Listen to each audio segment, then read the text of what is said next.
สุขีโดยบุญอภิวันอัญชลีสวัสดีโดยการนิรันดร์เทิน10 นิ้วกราบแนบใต้ไหวสาปารมีธรรม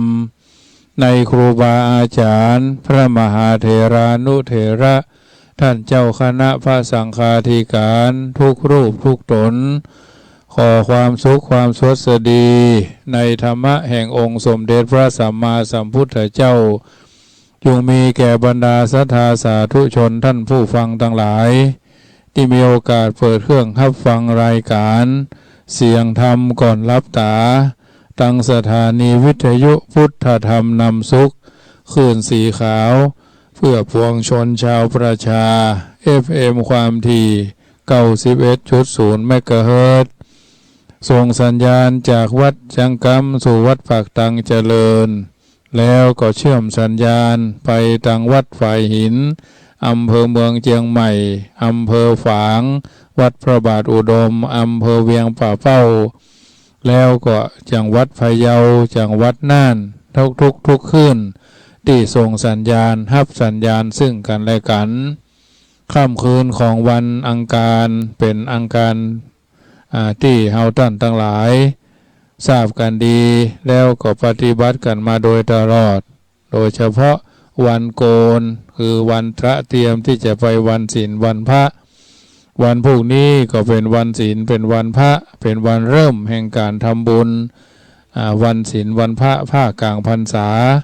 บางท่านก็จะได้ไปถือศีลกินเพลนอนวัดชั่วคืนหนึ่งวันหนึ่งคืนหนึ่งเนาะไปตั้งแต่วันโกนปิกวันออกศีลเนาะก่อนวันศีล1 แรงในวันศีล1 วันเจ้าวันออกศีลก็กลับบ้านกลับจองอันนั้นเพราะฉะนั้นถือว่าเฮาท่านทั้งหลายนั้นอยู่ด้วยกันคิดแต่สิ่งที่ดีต่อกันสิ่งไหนควรอู้สิ่งไหนบ่ควรอู้สิ่งไหนที่ควรคิดสิ่งไหนที่บ่ควรคิดสิ่งไหนบ่ดีต้องใจสติความระลึกได้ปัญญาความรู้ชอบประกอบด้วยเหตุด้วยผลไตรตรองก่อนอู้ก่อนทำคิดกับคนอื่นบดีในวันนี้อาจจะถูกคนอื่นกึดบดีกับเฮาในวันหน้า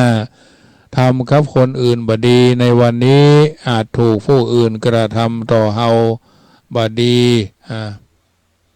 ในวันข้างหน้า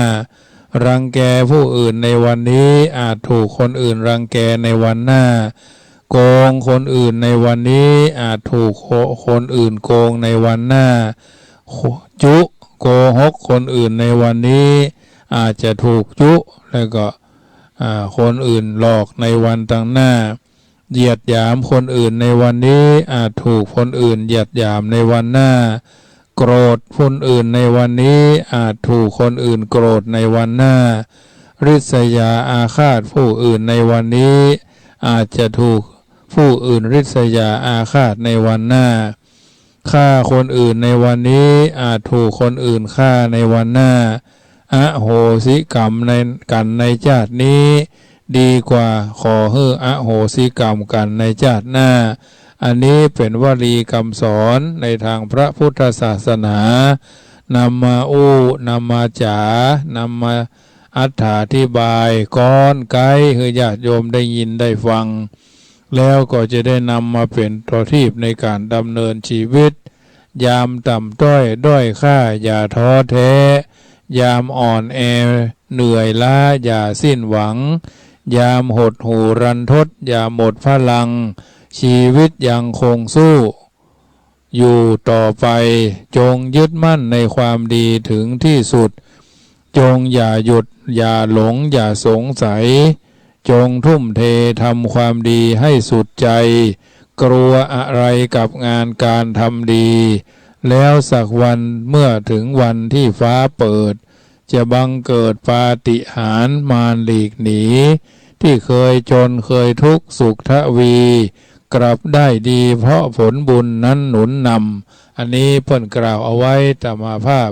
ก็ก้อนไกด์เอามาสาธกยกคือญาติโยมสาธุชนฟังพรุ่งนี้เป็นวันพระอย่าไปเกลียดใครอย่าไปผูกพยาบาทกับใคร จำไว้เลยนะแผ่เมตตาอย่างเดียวร้ายจะกลับกลายเป็นดียึดพระพุทธเป็นที่เปิ้งยึดพระธรรมเป็นที่เปิ้งยึดพระสงฆ์เป็นที่เปิ้งเคารพกตัญญูต่อครูบาอาจารย์พ่อแม่ไว้เป็นสรณะเป็นที่เปิ้งว่าพุทธังสรณังคัจฉามิข้าพเจ้าขอถึงพระพุทธเจ้าว่าเป็นที่เปิ้งธัมมังสรณังคัจฉามิถึงพระธรรมว่าเป็นที่เปิ้งสังฆังสรณังคัจฉามิถึงพระสังฆเจ้าว่าเป็นที่เปิ้งถึงอย่างใดถึงแบบว่ามีเหตุมีผลว่าพระพุทธเจ้ามีปัญญาคุณรู้แจ้งแทงตลอดมีบริสุทธิ์ที่คุณบ่เลือกที่ฮักบ่มักที่จังคนทุกข์ก็สอนคนรวยก็สอนเศรษฐีก็สอนเจ้าฟ้ามหากษัตริย์ก็สอนอันนี้ปัญญาและก็บริสุทธิ์นะและปัญญาบริสุทธิ์ที่คุณปัญญามหากรุณาที่คุณมีความปรารถนาจะให้สัมภสัตและเหล่ามนุษย์พ้นจากทุกข์ถึงทุกข์เหมือนกันทุกผู้ทุกคนเพราะฉะนั้นญาติโยมสาธุชนท่านผู้ฟังทั้งหลายบุคคลจะประสบผลสำเร็จในชีวิตในการศึกษาและหน้าที่การงานต้องอาศัยการประพฤติตามหลักอิทธิบาทธรรมสี่มีอย่างพ่องคือ1ฮักเฮียนคือฉันทะวิริยะเพียรสู้มุ่งมั่นอยู่เป็นนิจจิตตะบพาดพิษเพราะมีวินิจฉัยวิมังสาวิมังสาอย่าลืมว่าจะรู้ดีเพราะว่ามีความเพียรเร่งจักเรียนเก่งเพราะว่ามีความเพียรเสริมเกียรติจะงามเพราะว่ามีวิชาเจิมต้องต่อเติมประพฤติดีจึงดีจริงจะรู้ดีว่าเพราะว่ามีความเพียรเร่งเรียนจะเก่งก็เพราะว่ามีความเพียรเสริมเกียรติจะงามเพราะว่ามีวิชาเจิมต้องต่อเติมประพฤติดีจึงดีจริงอันนี้เปิ้นกล่าวไว้ว่าประสิทธิภาพประสิทธิผลบ่เท่าแต่นั้นเราจะต้องเตรียมอยู่ตลอดเวลาจะปลูกพืชก็เตรียมดินจะกินก็ต้องเตรียมอาหารจะเดินทางต้องเตรียมแบงค์หน้าแล้งก็ต้องเตรียมน้ำโบราณบัณฑิตเพิ่นก็บอกว่าจะปลูกพืชก็ต้องเตรียมดินจะกินก็ต้องเตรียมอาหารจะปฏิบัติงานก็ต้องเตรียมคนจะทำบุญสร้างกุศลก็ต้องเตรียมตัวเตรียมตนและก็เตรียมใจเตรียมตัวเตรียมกายเตรียมใจเกิดเป็นคนแล้วต้องเตรียมถ้าไม่เตรียมจะเสียเหลี่ยมของความเป็นคนเพราะไม่พัฒนาเป็นมนุษย์แก่แล้วต้องเตรียมถ้าไม่เตรียมเสียเหลี่ยมคนแก่ผู้ไม่ประมาทฉลาดดำเนินชีวิตจะต้องเป็นผู้เตรียมพร้อมซ้อมใจอยู่เสมอคือหมายความว่าญาติโยมสาธุชนท่านผู้ฟังทั้งหลายได้ยินได้ฟังน้ำทำคำสอนก็ถือว่าเป็นส่วนหนึ่งที่จะได้ประคับประคองฉลองศรัทธาคือญาติโยมได้ฟังรายการเสียงธรรมก่อนรับตาอัตมภาพพระมหาประสิทธมาภินันโทออกอากาศสัญญาณจากวัดจังกำคือญาติโยมได้ยินได้ฟังเตรียมตัวก่อนตายเตรียมกายก่อนแต่งเตรียมน้ำก่อนหน้าแล้งเตรียมแบงค์ไว้ก่อนเดินทางผู้ไม่ประมาทฉลาดเตรียมเช่นนี้จักอยู่ช่วยจักช่วยให้อยู่สบายจักไปก็สะดวกอยู่ก็บ่ลำบากจากก็บ่ลำเค็ญช่วยให้พอทางหน้าก็มีหวังพอไปทางหลังก็มีความสุขและเย็นจุ่มเนื้อเย็นใจทั้งในโลกนี้และในโลกหน้าอันเนี้ยสาธุชนคนดีทั้งหลายนำมาสาธยายสาธุคือญาติโยมได้ฟังคนเฮาอยู่ในสังคมบอกว่าหนุ่มแก่ทุกข์จนรวยแล้วก็ธรรมดาวันมีความต้องการอำนาจต้องการวาสนาต้องสร้างบารมีพระพุทธเจ้าจึงตรัสว่าวะโสอิสริยังโลเกแปลว่าอำนาจเป็นใหญ่ในโลก และทรงสอนเอาไว้ว่ายศอย่าได้ยศอย่าประมาทได้อำนาจอย่าไปมัวเมาการมีอำนาจบ่สำคัญเท่ากับการรู้จักใจอำนาจใจถูกใจเป็นอย่าอำนาจก็เป็นบันดาลสุนประโยชน์อันยิ่งใหญ่ไพศาลใจบ่ถูกใจบ่จ้างใจบ่เป็นอำนาจจะกลายเป็นตัวก่อทุกข์สร้างโทษแก่งสร้างโทษอย่างมหันต์อำนาจเป็นพิษนะจงใช้ธรรมเป็นอำนาจไม่พึงใช้อำนาจมาเป็นธรรมะหรือมาเป็นธรรมใช้พระเดชมีแต่ขาดทุนใช้พระคุณมีแต่ผลกำไรใช้พระเดชมีแต่มีกลัวกับเกลียดนะใช้พระเดชมีกลัวกับเกลียด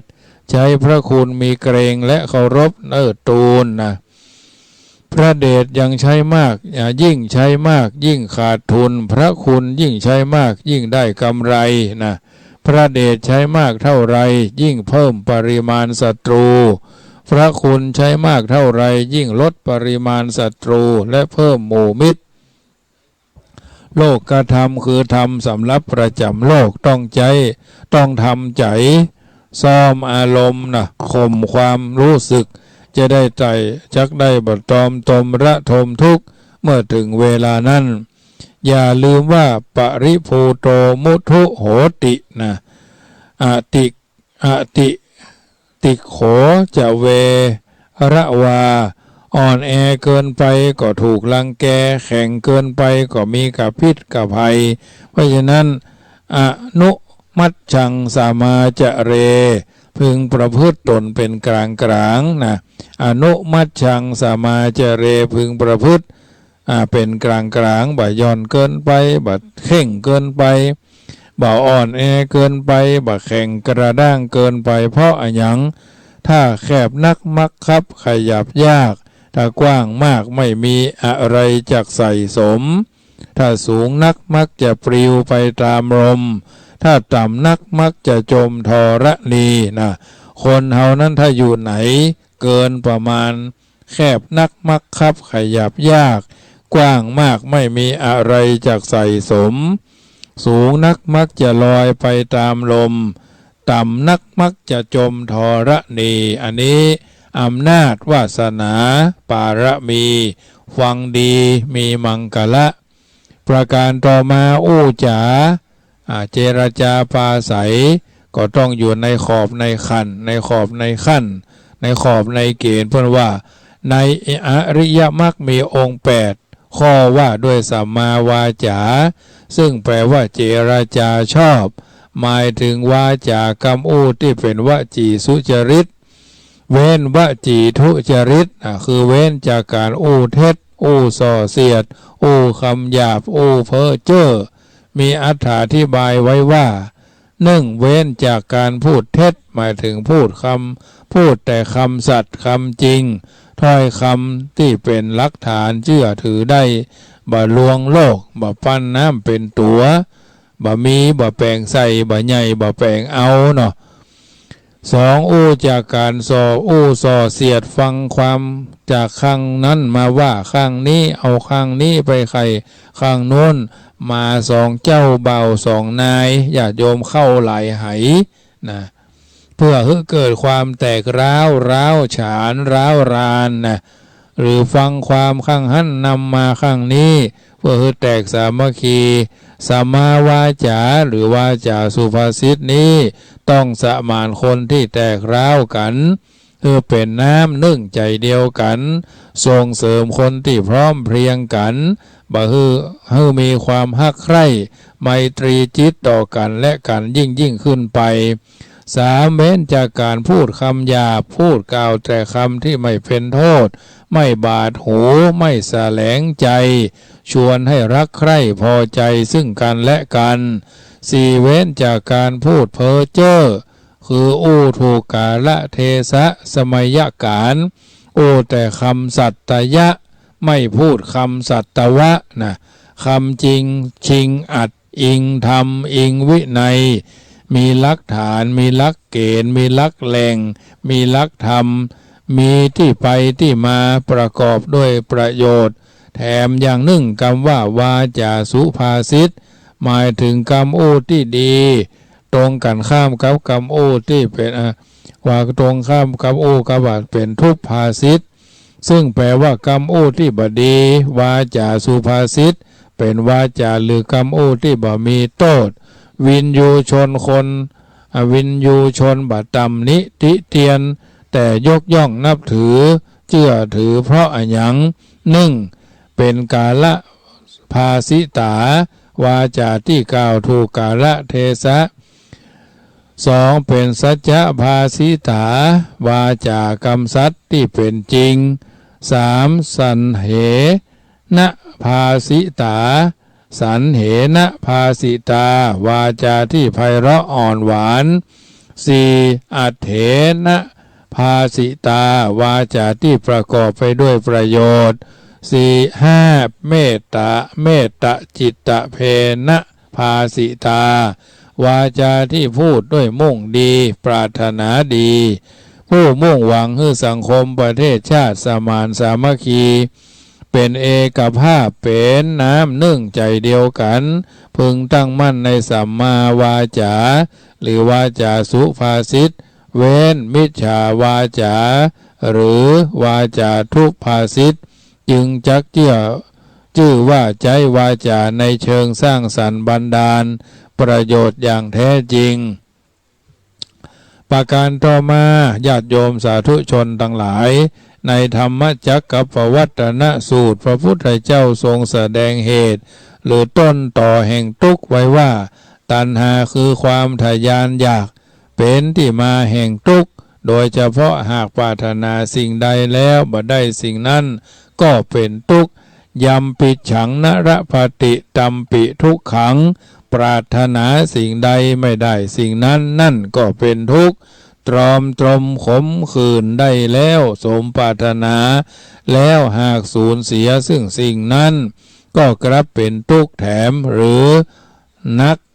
ทุกข์นักยิ่งกว่าเดิมรวมความว่าตัณหา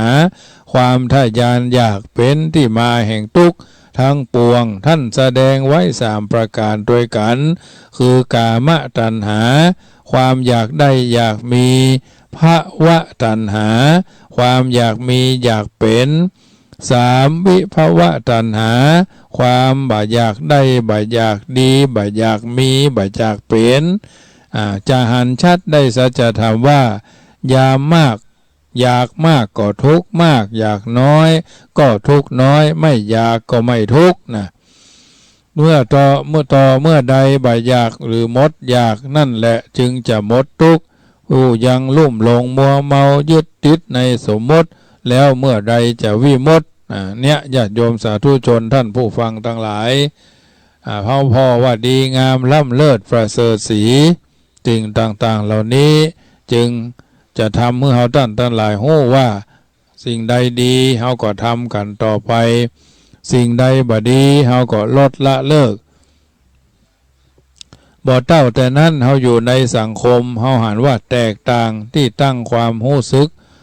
ที่ตั้งแห่งความรู้สึกอย่างใดต้นไม้ที่เกิดเองเติบโตคนเดียวโดยธรรมชาติกับต้นไม้ที่ถูกเพาะชำนำมาปลูกรดน้ำพรวนดินใส่ปุ๋ยย่อมงดงามเติบโตต่างกันดอกไม้ในกระถางลายครามกับดอกไม้ในกระถางพลาสติกหรือสังกะสีศักดิ์ศรีและคุณค่าย่อมต่างกันโรงเรียนหมายปองกับโรงเรียนรองรับนะค่าและความรู้สึกต่างกันวัดที่เฮาตั้งใจจะไปกับวัดที่เฮาบ่ได้ตั้งใจไป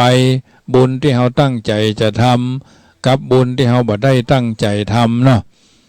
ทำงานเหมือนกันแบบเดียวกันสำเร็จเหมือนกันแต่วุฒิภาวะต่างกัน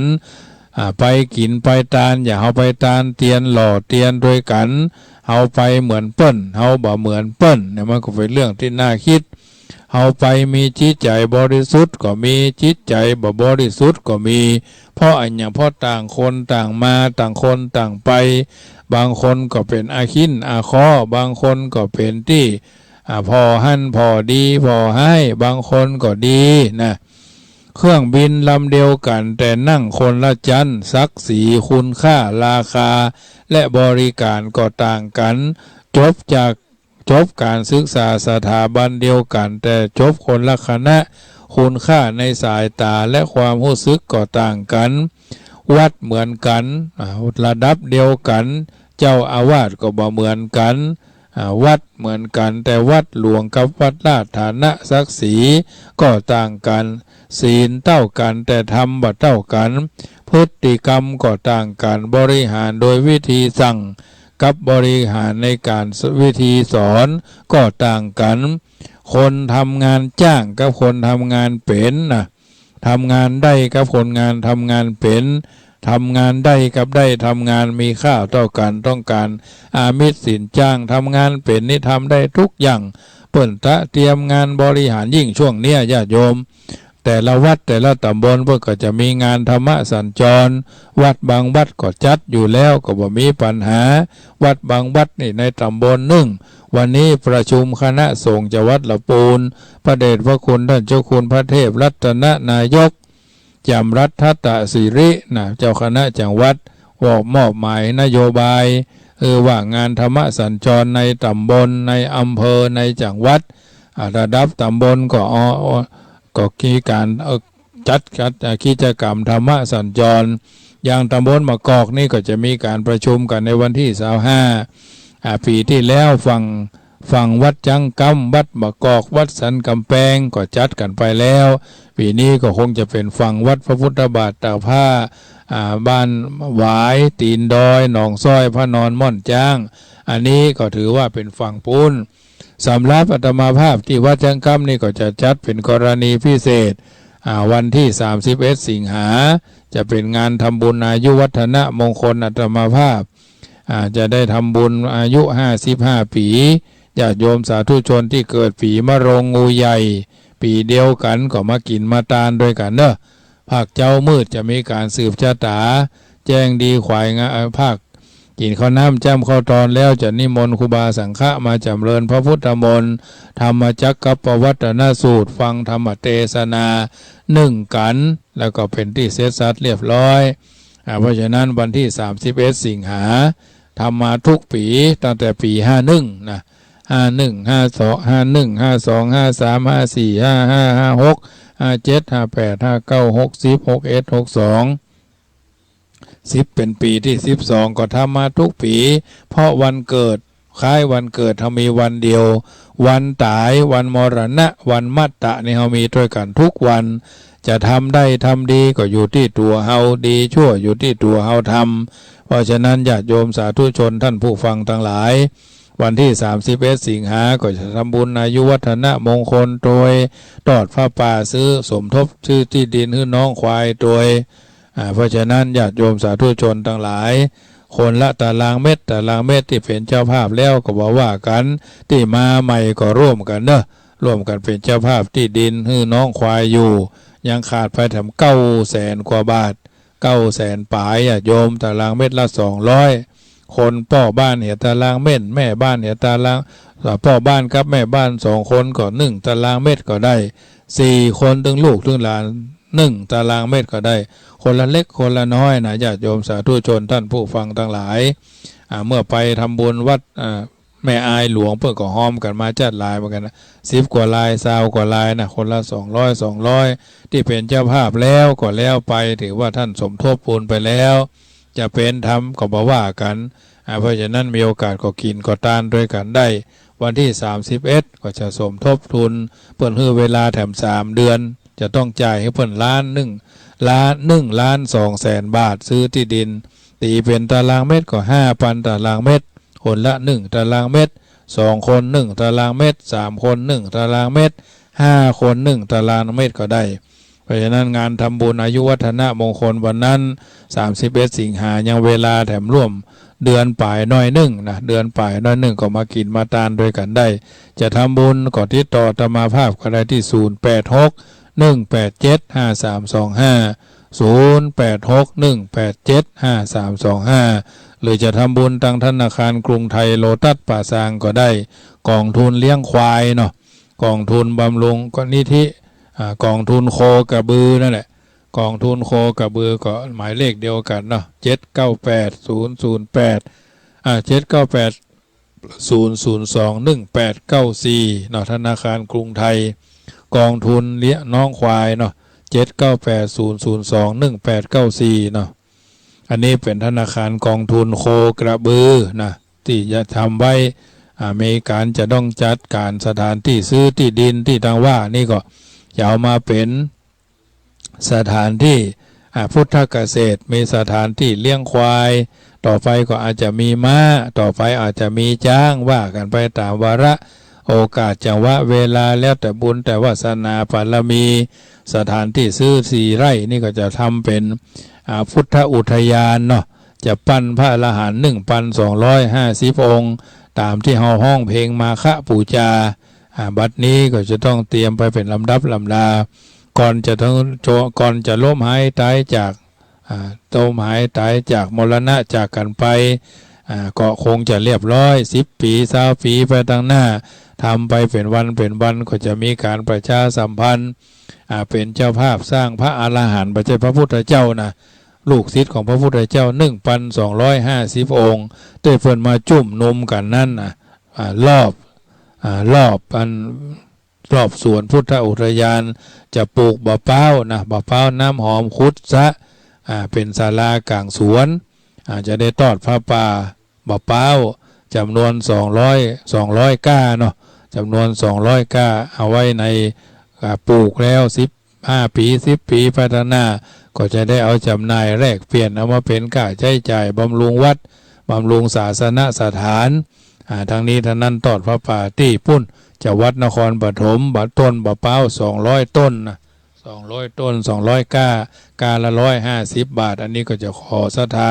ทางนครปฐมเปิ้นเป็นตัวตั้งตัวตีเป็นต้นคิดต้นแบบต้นไม้ต้นน้ำต้นบุญต้นกุศล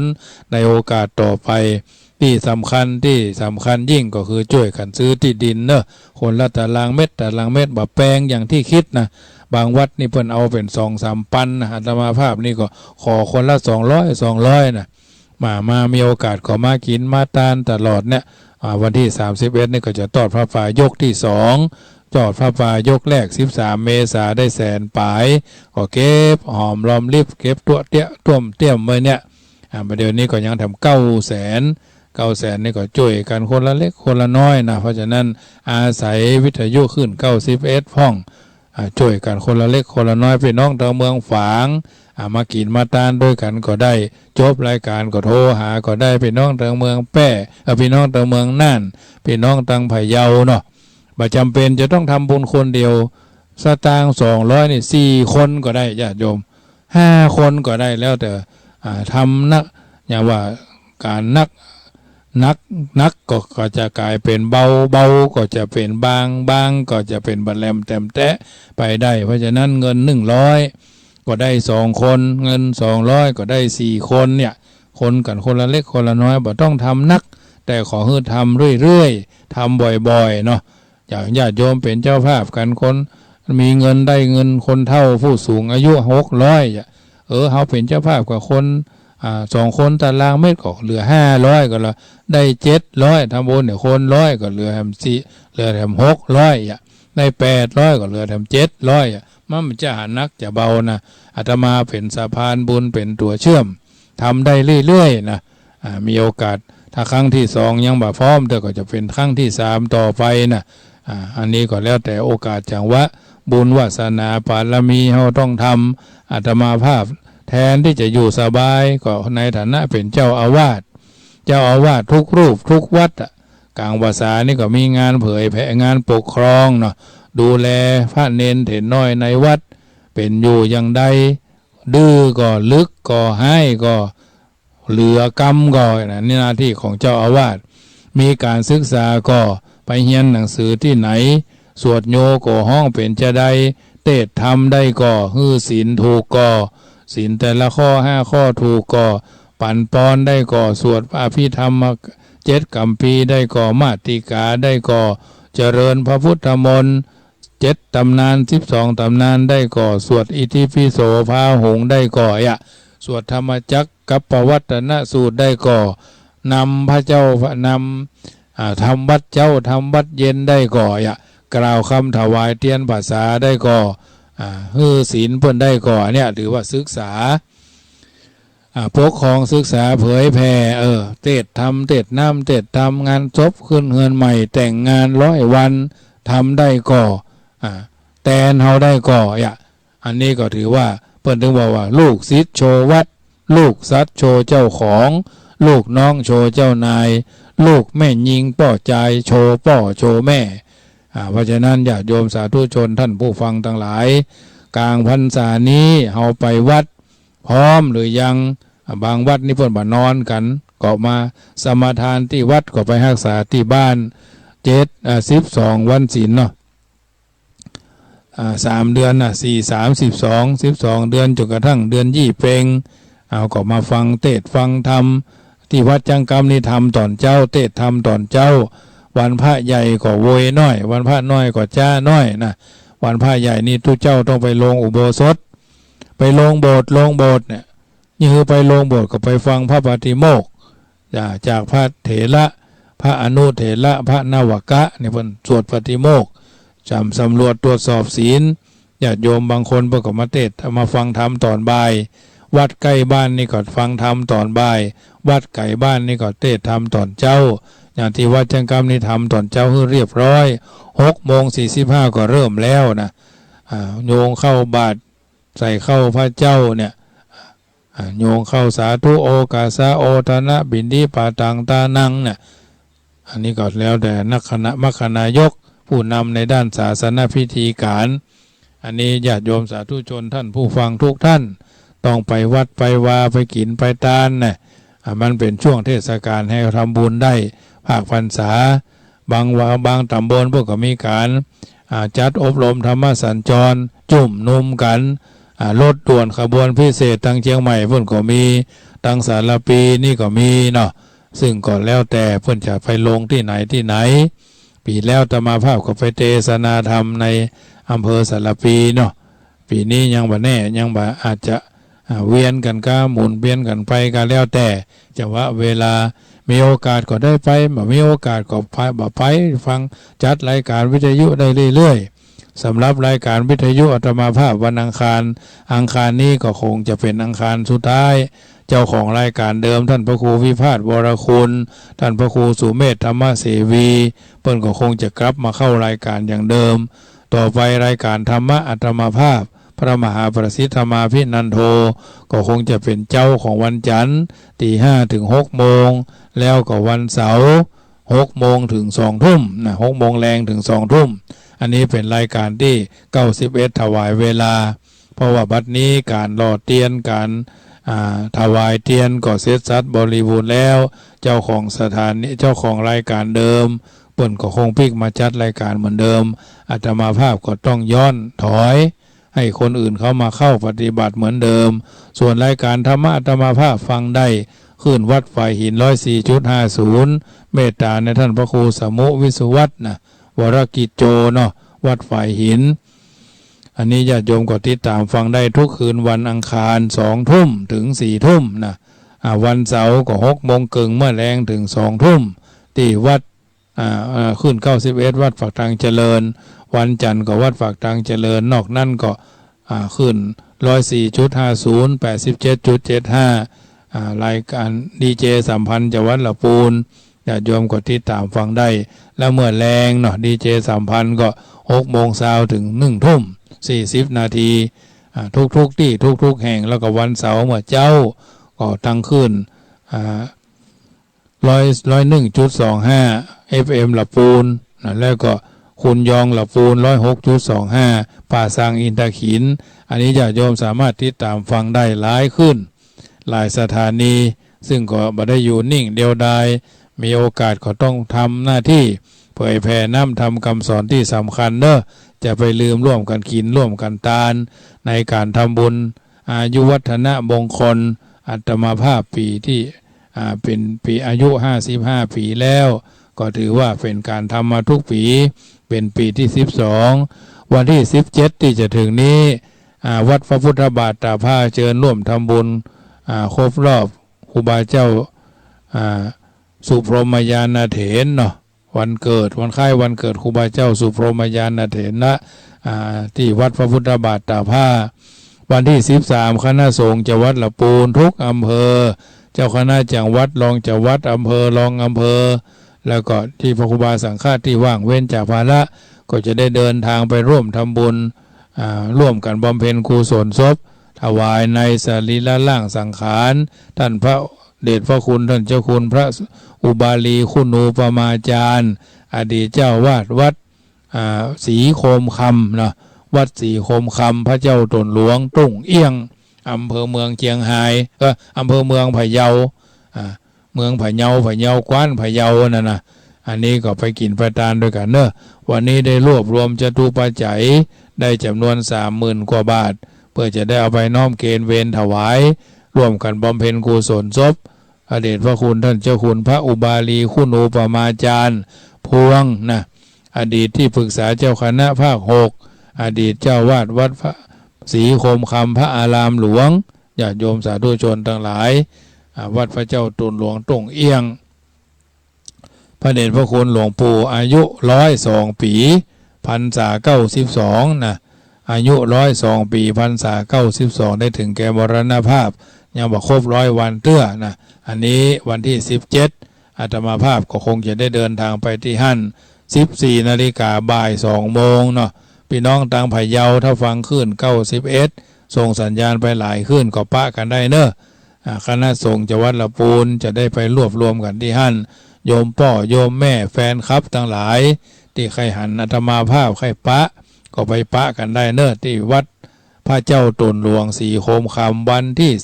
13บ่ายโมงก็ปะกันหั่นก็ได้เนอะจะไปเสาะขี่ข้าวตอนตอนแถวพะเยาวันที่13นะญาติโยมอันนี้ไปกับครูบาอาจารย์ด้วยกันเนอะญาติโยมทั้งหลายก็คงไม่ต้องไปเตื้อก็ได้จะไปก็ได้แล้วแต่ครูบาสังฆะพระมหาเถรานุเถระก็จะได้เฉลี่ยแบ่งเฉลี่ยก็ลดอเมริกันแชร์เนาะไปร่วมกินร่วมทานกันเป็นเจ้าภาพคราวก่อนนั้นก็ไปเป็นเจ้าภาพปีก่อนนะฮะเป็นเจ้าภาพศพวัดพระสิงห์พระเดชพระคุณท่านเจ้าคุณพระเทพสิทธินายกซึ่งก็จื่นเนาะเพิ่นได้พระราชทานเพลิงไปแล้วนี่หลวงปู่วัดศรีโคมคำก็ได้ถึงแก่มรณภาพลงก็จะได้ไปเป็นเจ้าภาพกันก่อนเพิ่นก็คงจะหลายปีอยู่เนาะ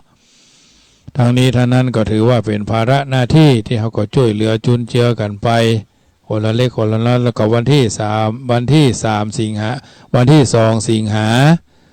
คณะสงฆ์จังหวัดละปูนแล้วก็คณะสงฆ์หน่วยอบรมประชาชนประจำตำบลที่ได้รับเลือก22หน่วยอปต.จะได้ไปแสดงนิทรรศการภาคเจ้าที่วัดหลายแก้ว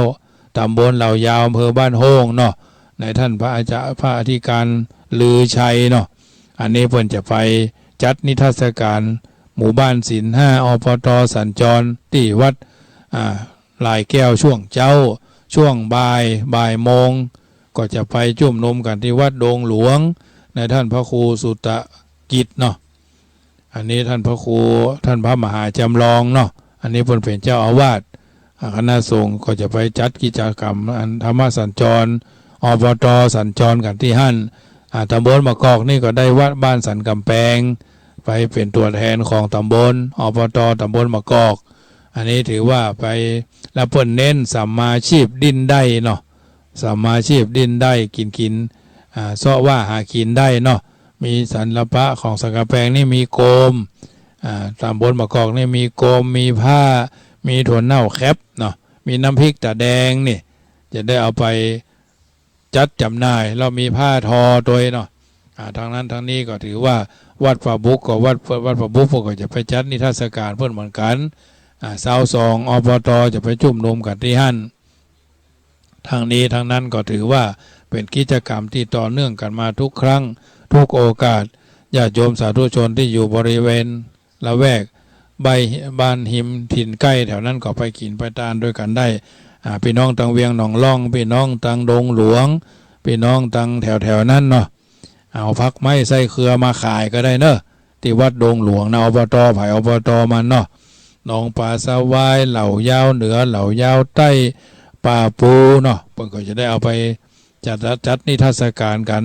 อำเภอแต่ละอำเภอพวกก็จะเอาไปกันอันนี้ทางนี้ทางนั้นก็ถือว่าเป็นการลงพื้นที่ของคณะกรรมการส่วนกลางมีการถ่ายทอดโทรทัศน์ด้วยนะถ่ายทอดสดโดยทางโทรทัศน์นะที่วัดลายแก้วคณะกรรมการประเมินนะกิจกรรมอบต.ของหมู่บ้านรักษาศีล 5ซึ่งนำโดยพระเดชพระคุณท่านเจ้าคุณพระพรหมเสนาบดีเจ้าวาดวัดปทุมคงคารักษาการแทนเจ้าคณะภาค 7ก็จะไปใช้ที่เหมือนกันหมดเจ้าคณะจังหวัดรองจังหวัดอำเภอรองอำเภอเกือบจะทั้งวันนะที่วัดหลายแก้วภาคเช้าฉันเพลที่และภาคบ่ายก็ไปที่วัดดงหลวงใช้เวลาประเมินที่ละประมาณ3 ชั่วโมงเนาะทางนี้ทางนั้นก็ถือว่าเป็นนิมิตหมายเป็นโอกาสเป็นจังหวะเวลาที่ พี่น้องตังดงหลวงพี่น้องตังเวียงหนองล่องก็จะได้ไปจัดกิจกรรมกันที่ทางนี้ทางนั้นก็ถือว่า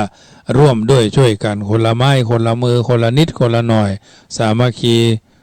สามัคคีปองดองซึ่งกันและกันสรุปแล้วนะวันที่13 สิงหาไปร่วมกันบำเพ็ญกุศลเป็นเจ้าภาพศพพระเดชพระคุณท่านเจ้าคุณพระอุบาลีคุณูปมาจารย์อดีตเจ้าวาดวัดพระเจ้าตนหลวงต้งเอี้ยงสีโคมคำวันที่17งานทำบุญครบรอบวันอายุวัฒนะครบรอบวันคล้ายวันของท่านเจ้าคุณพระสุพรหมยานเถรนี้ก็ถือว่าวันที่17 สิงหาทุกฝีพระเดชพระคุณท่านเจ้าคุณพระวิสุทธิวงศาจารย์ก็จะมาเป็นประธานทุกฝีทุกคราววันที่31 สิงหาร่วมทำบุญทอดพระป่าทำบุญอายุวัฒนะมงคล55 ฝีอาตมาภาพณวัดจังกรรมสมทบทุนซื้อที่ดินให้น้องควายนะซื้อที่ดินให้น้องควายอยู่เนอะยังทำ900,000รวยช่วยกันคนละเล็กคนละน้อย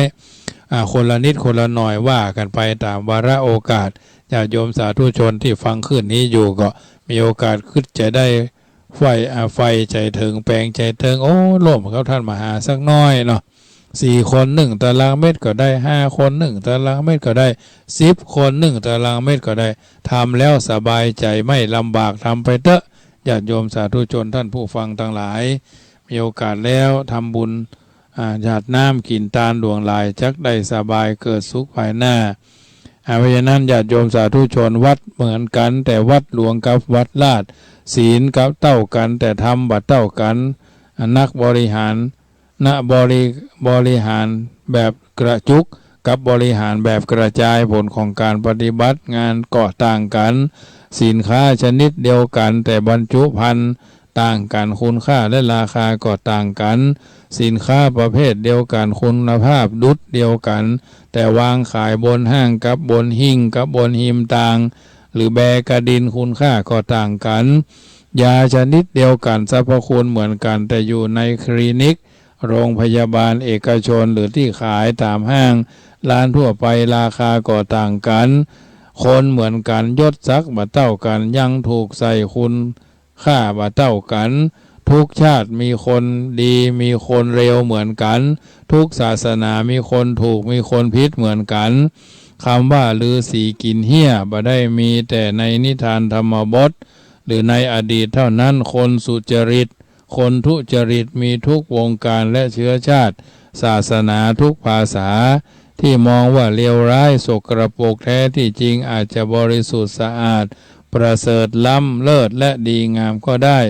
ที่มองว่าดีเลิศล้ำเลิศประเสริฐนักหนาอาจจะเลวทรามก็ได้บุคคลประเภทที่3ดังแล้วผู้ดังแล้วผู้ดังก็เสียผู้ถูกดังก็เสียพระศาสนาและสังคมก็เสียนอกจากนี้ญาติโยมสาธุชนท่านผู้ฟังทั้งหลายเป็นเรื่องที่ต้องน่าคิดพิจารณาดีงามล่ำเลิศประเสริฐนักหนาอาจจะเลวทรามตามช้าก็ได้ประพฤติชอบปฏิบัติดีแต่เป็นที่มั่นไส้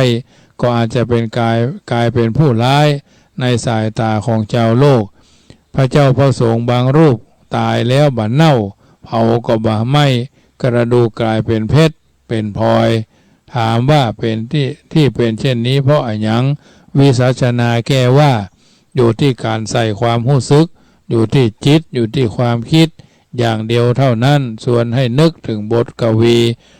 บทหนึ่งที่ว่าอันคนดีมิใช่ดีด้วยมีทรัพย์มิใช่นับพงพันชันษาคนจะดีด้วยการงานนาอีกวิชาศีลธรรมทำให้ดีเนี่ยเป็นสัจธรรมที่กล่าวเอาไว้ก่อนไกลเอามาสาธกญาติโยมได้ยินได้ฟัง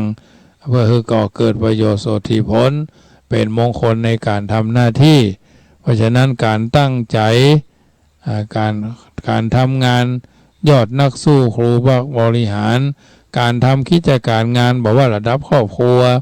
ระดับวัดระดับหมู่บ้านตำบลอำเภอจังหวัดพอจะทำให้หน่วยงานองค์กรนั้นเจริญพระศาสนาคณะสงฆ์หรือส่วนรวมมีผลกระทบหรือพิจารณาต้องประกอบด้วยว่า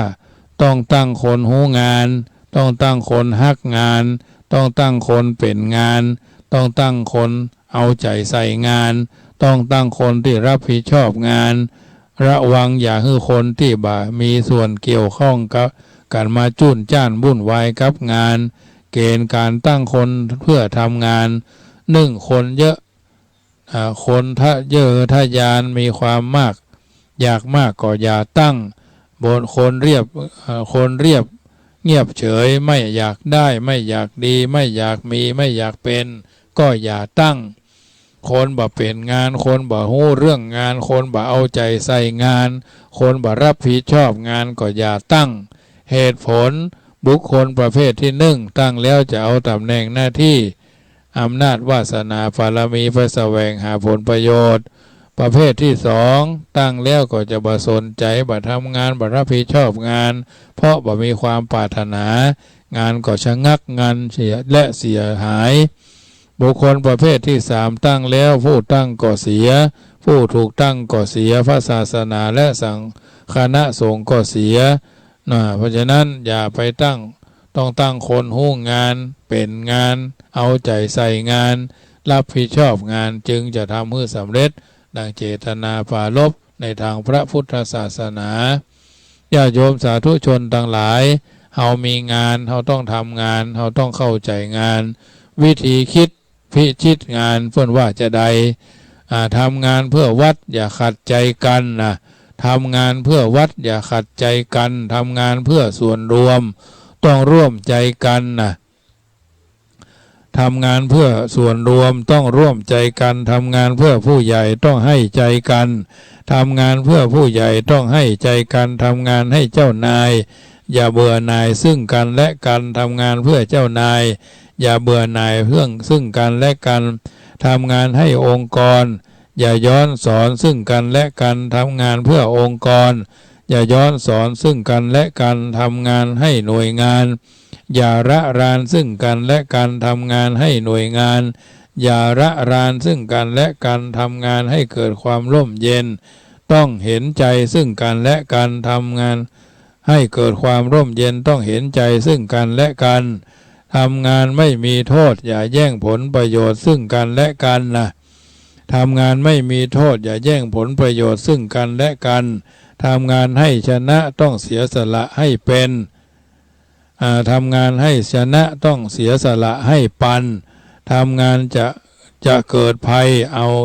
ถ้าใส่ร้ายซึ่งกันและกันทำงานจะเกิดภัยอย่าใส่ร้ายซึ่งกันและกันทำงานจะไม่เครียดต้องไม่รังเกียจซึ่งกันและกันทำงานจะไม่เครียดต้องไม่รังเกียจซึ่งกันและกันทำงานให้ยิ่งใหญ่ต้องให้กำลังใจซึ่งกันและกันนะทำงานให้ยิ่งใหญ่ต้องให้กำลังใจซึ่งกันและกันทำงานให้ชาติต้องไม่วิวาท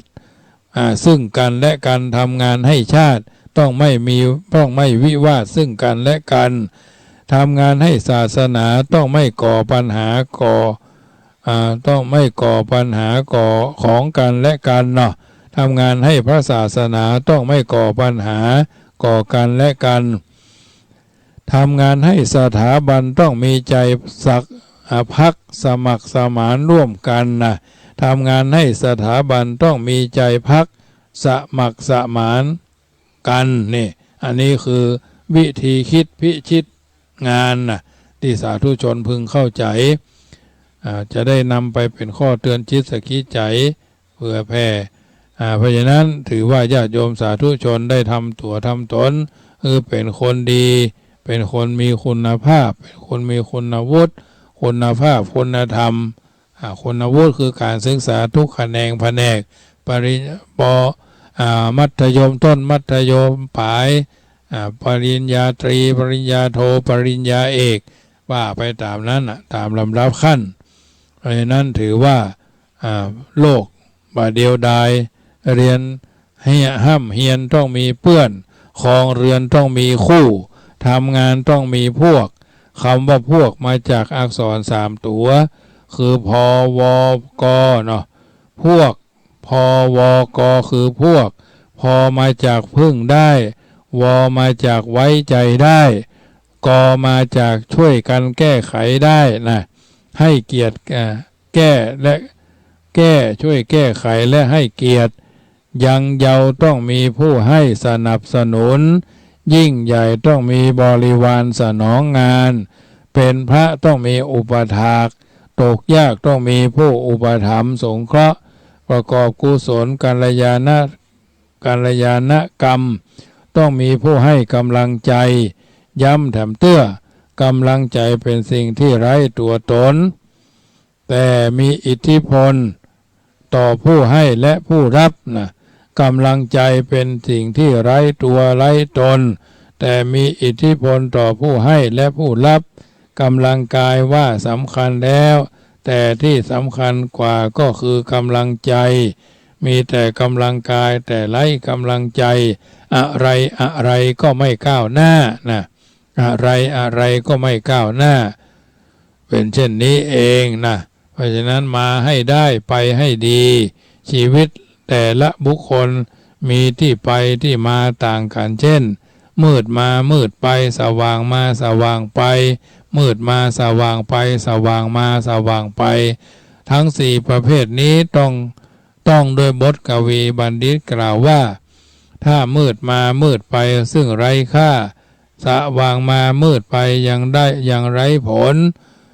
ถ้ามืดมาสว่างไปไม่อับจนเกิดเป็นคนให้รู้ทางสว่างไปอันเนี้ยสัจธรรมที่บัณฑิตนักปราชญ์ผู้มีปัญญาเฉลียวฉลาดกล่าวกันมาเป็นวาระโอกาสจังหวะเวลาฉะนั้นถือว่าทุกคนได้เกิดมาเป็นชาวพุทธมาพบพระพุทธศาสนากระทำบำเพ็ญคุณงามความดีบารมีที่เกิดขึ้นแก่ตัวแก่ตนเอาจักบันไดถลำพิษพลาดคาดเคลื่อนจากความเป็นจริงเมื่อสาธุชนกระทำบำเพ็ญคุณงามความดีแล้วสมกุลสมก้าสมศักดิ์สมศรีที่เฮาท่านทั้งหลายได้กระทำบำเพ็ญกันมาแล้วเป็นลำดับลำดาทุกคนทุกท่านถือว่าได้เป็นชาวพุทธมาพบพระพุทธศาสนากระทำส่วนใดส่วนหนึ่งที่เป็นมังคละแล้วก็ฮือสมดังที่เฮาปรารถนาว่าละชั่วทำดีทำจิตใจให้ใสๆดังมโนมัยไฟอ้างจุเนี่ยจุประการทุกคนได้เป็นชาวพุทธแล้วต้องละต้องเลิกต้องเพิกต้องเฉยสิ่งบดีบงามด้วยประการต่างๆน้ำทำคำสอนที่สาธุชนได้ฟังนี้เป็นส่วนหนึ่งที่ได้ทำเมื่อท่านทั้งหลายได้สิ่งที่ดีที่งามหมดมีคุณมีค่าสมคุณสมค่าที่เขาได้เกิดมาเป็นชาวพุทธมาพบพระพุทธศาสนาทำตัวทำตนมีความรู้มีความรู้ดีสามารถดีไม่ประพฤติดีสมโดยนัยยะที่เขาเป็นผู้นำในทางที่ดีมีความสงบนะมีสิ่งใดที่เขาควรทำเขาก็ทำคือการตั้งตัวตั้งตนไว้ในทางที่ดีที่เหมาะบาการทำคนดีเรื่องของคนดีไผ่ก็ต้องการคนดีในที่นี้มีภาษิตกล่าวเอาไว้ว่าทุเรสันโตปกาเสนติหิมะวันโตปะหิมะวันโตวะปะพะโตเนาะทุเรสันโตปภาเสนติหิมะวันโตวะปะพะโต คนดีย่อมปรากฏในที่ไกลเหมือนภูเขาหิมพานต์ฉะนั้นดังนี้เพราะฉะนั้นถือว่าคนดีในพระคาถานี้ชี้ชัดถึงสัตตบุคคลคำว่าสัตตะแปลว่าสงบความสงบย่อมเป็นไปในกายในวาจาในใจคนใดมีกายสงบวาจาสงบใจสงบบุคคลนั้นชื่อว่าสันตะจะเป็นตู้เจ้าพระเนนก็ตามคฤหัสถ์ญาติโยมก็ได้ความจริงความสงบไม่ได้หมายความว่าอยู่นิ่งนิ่งเฉยเฉยบ่ต้องทำอะไรหยังบ่ต้องอู้อะไรหยังบ่ต้องกึดอะไรหยังถ้าคนทำคนเป็นคนนิ่งบ่ไหวติงเคลื่อนไหวก็จะบ่แตกต่างจากหุ่นความแตกต่างระหว่างบุคคลกับหุ่นจึงอยู่ที่ว่าความไม่นิ่งความนิ่งกับความสงบจึงมีลักษณะไม่เหมือนกันสงบกายหมายความว่าที่แท้จริงก็คือบ่ทำสิ่งที่บ่ควรทำและทำสิ่งที่ควรทำสิ่งที่บ่ควรทำนั้นมีมากมายหลายประการจะได้กล่าวเฉพาะในเป็นหลักพอเป็นแนวทางแห่งการศึกษาเช่นไม่ประทุษร้ายเบียดเบียนตัดทอนรอนสิทธิและกันและกันในทางส่วนร่างกายชีวิตทรัพย์สินสมบัติประเวณีเชื้อสายเพราะคนหรือสัตว์ต่างหลายย่อมรักสุขเกียรติทุกข์มีความฮักใคร่ห่วงแหนทรัพย์สินสมบัติและประเวณีเชื้อสายของตนเหมือนกันทั้งนั้นส่วนสิ่งที่ควรทำเช่นควรขวายช่วยเหลือทำกิจกรรมที่ชอบประกอบกิจกรรมที่เป็นบุญเป็นคุณประโยชน์ทางกายบดูดายและเพิกเฉยในหน้าที่การงานอันเป็นส่วนแห่งการสงเคราะห์อนุเคราะห์ปูจาคุณหรืออุดหนุนกิจการต่างๆให้ดำเนินไปด้วยดี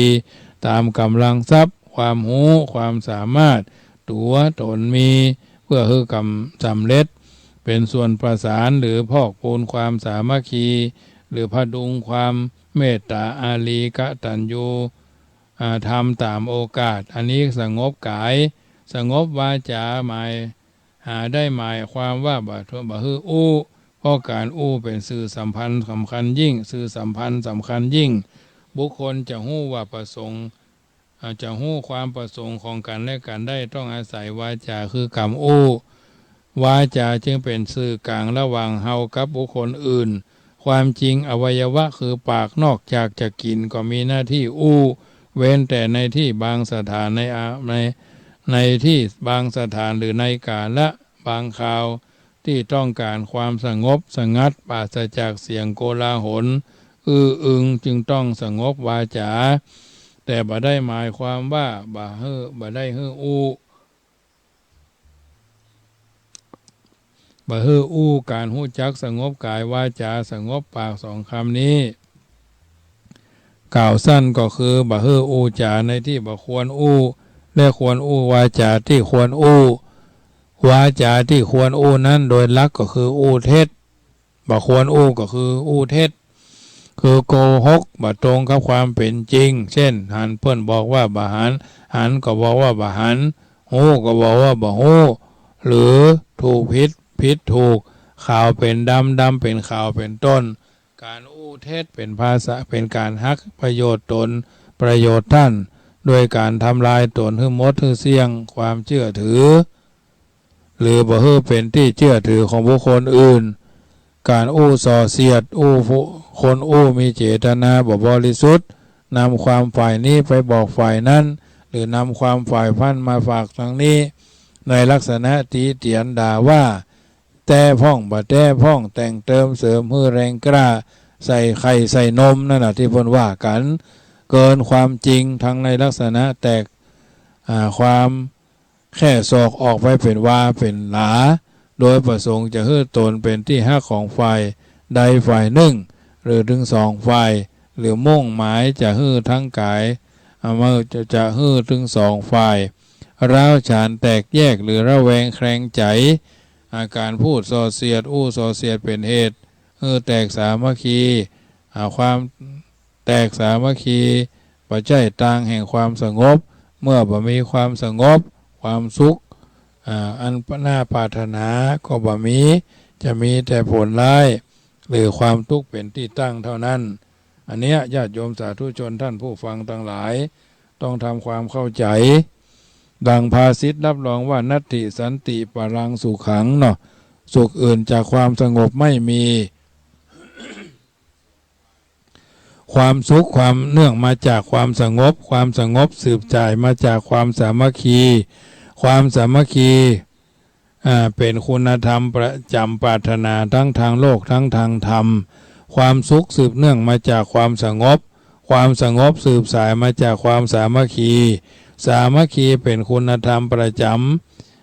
ำปรารถนาทั้งทางโลกทั้งทางธรรมทั้งทางโลกทั้งทางธรรมการอู้คำหยาบเป็นคำบสุภาพอ่อนหวานนุ่มนวลชวนฮือใจอาจยานำปาใจสัตราวุธออกมาจากใจที่หยาบบุคคลผู้พูดคำหยาบจึงเป็นคนปากจัดร้ายปากร้ายไม่ตีกันทางกายแต่ตีกันทางปากใช้ปากเป็นอาวุธใช้ปากเป็นหอกเป็นปืนอันเป็นเหตุให้เกิดความระคายเคืองเสี่ยงต่อการทะเลาะวิวาทบาดหมางเป็นคำอู้บาดหูเป็นคำอู้ที่ผู้ฟังได้ฟังแล้วเบื่อระอาเกียดชังบ่ยินดีรับต้องโยนกลับคืนแก่ผู้พูดหมดสิ้นเป็นทำนองอัญชุลีทวนลมถมน้ำลายลดฟ้านะอัญชุลีทวนลมถมน้ำลายขึ้นฟ้าคำสำรากเพ้อเจ้อเป็นคำเหลวไหลไร้ประโยชน์หาสาระปะได้รวมความว่าการอู้พจน์ย่อมเสื่อมย่อมสื่อถึงน้ำใจคดหลอกลวงผู้ส่อเสียดบ่ถึงน้ำใจริษยาอาฆาตอู้คำหยาบบ่งบอกถึงใจหยาบคายร้ายกาจอู้สำรากเพ้อเจ้อแสดงว่าใจลุกลี้เหลวไหลบ่มั่นคงส่วนวาจาที่ควรอู้หมายถึงวาจาที่เป็นวจีสุจริต4ประการอู้แท้ทำแท้สมานไมตรีอู้คำไพเราะและอู้กรรมที่เป็นสาระบุคคลผู้อู้กับคำจริงสอว่าเป็นคนจริงผู้พูดคำสมานสารไมตรีสมานสาไมตรีบ่งชี้ถึงน้ำใจกว้างขวางมีเมตตาการุณมุ่งสามัคคีเป็นที่ตั้งอู้คำไพเราะบอกถึงอัธยาศัยอ่อนโยนละมุนละไมพูดคำที่มีสาระประโยชน์แสดงถึงความเป็นผู้มีจิตใจหนักแน่นมุ่งเหตุมุ่งผลหลักฐานหลักแหล่งหลักธรรมเพราะผลอู้คือผู้หวานผู้ฟังคือผู้เก็บสันตะบุคคลถึงควรอู้คำสัตย์คำจริงชิงอาจชิงธรรมพูดให้ถูกกาลเทศะบุคคลและสถานที่ผู้พูดก็ปลอดภัยผู้ฟังก็ได้รับผลประโยชน์แต่คำอู้ผิดพลาดกาลเทศะบุคคลสถานที่ย่อมเป็นโอทภัยได้โทษฝ่ายเดียวนำนองว่าความคิดเป็นผู้เป่าความพูดเป็นผู้เผาความคิดเป็นผู้เป่าและคำพูดเป็นผู้เผาดังนี้ญาติโยมสาธุชนท่านผู้ฟังทั้งหลายได้ยินได้ฟังสัจธรรมความจริง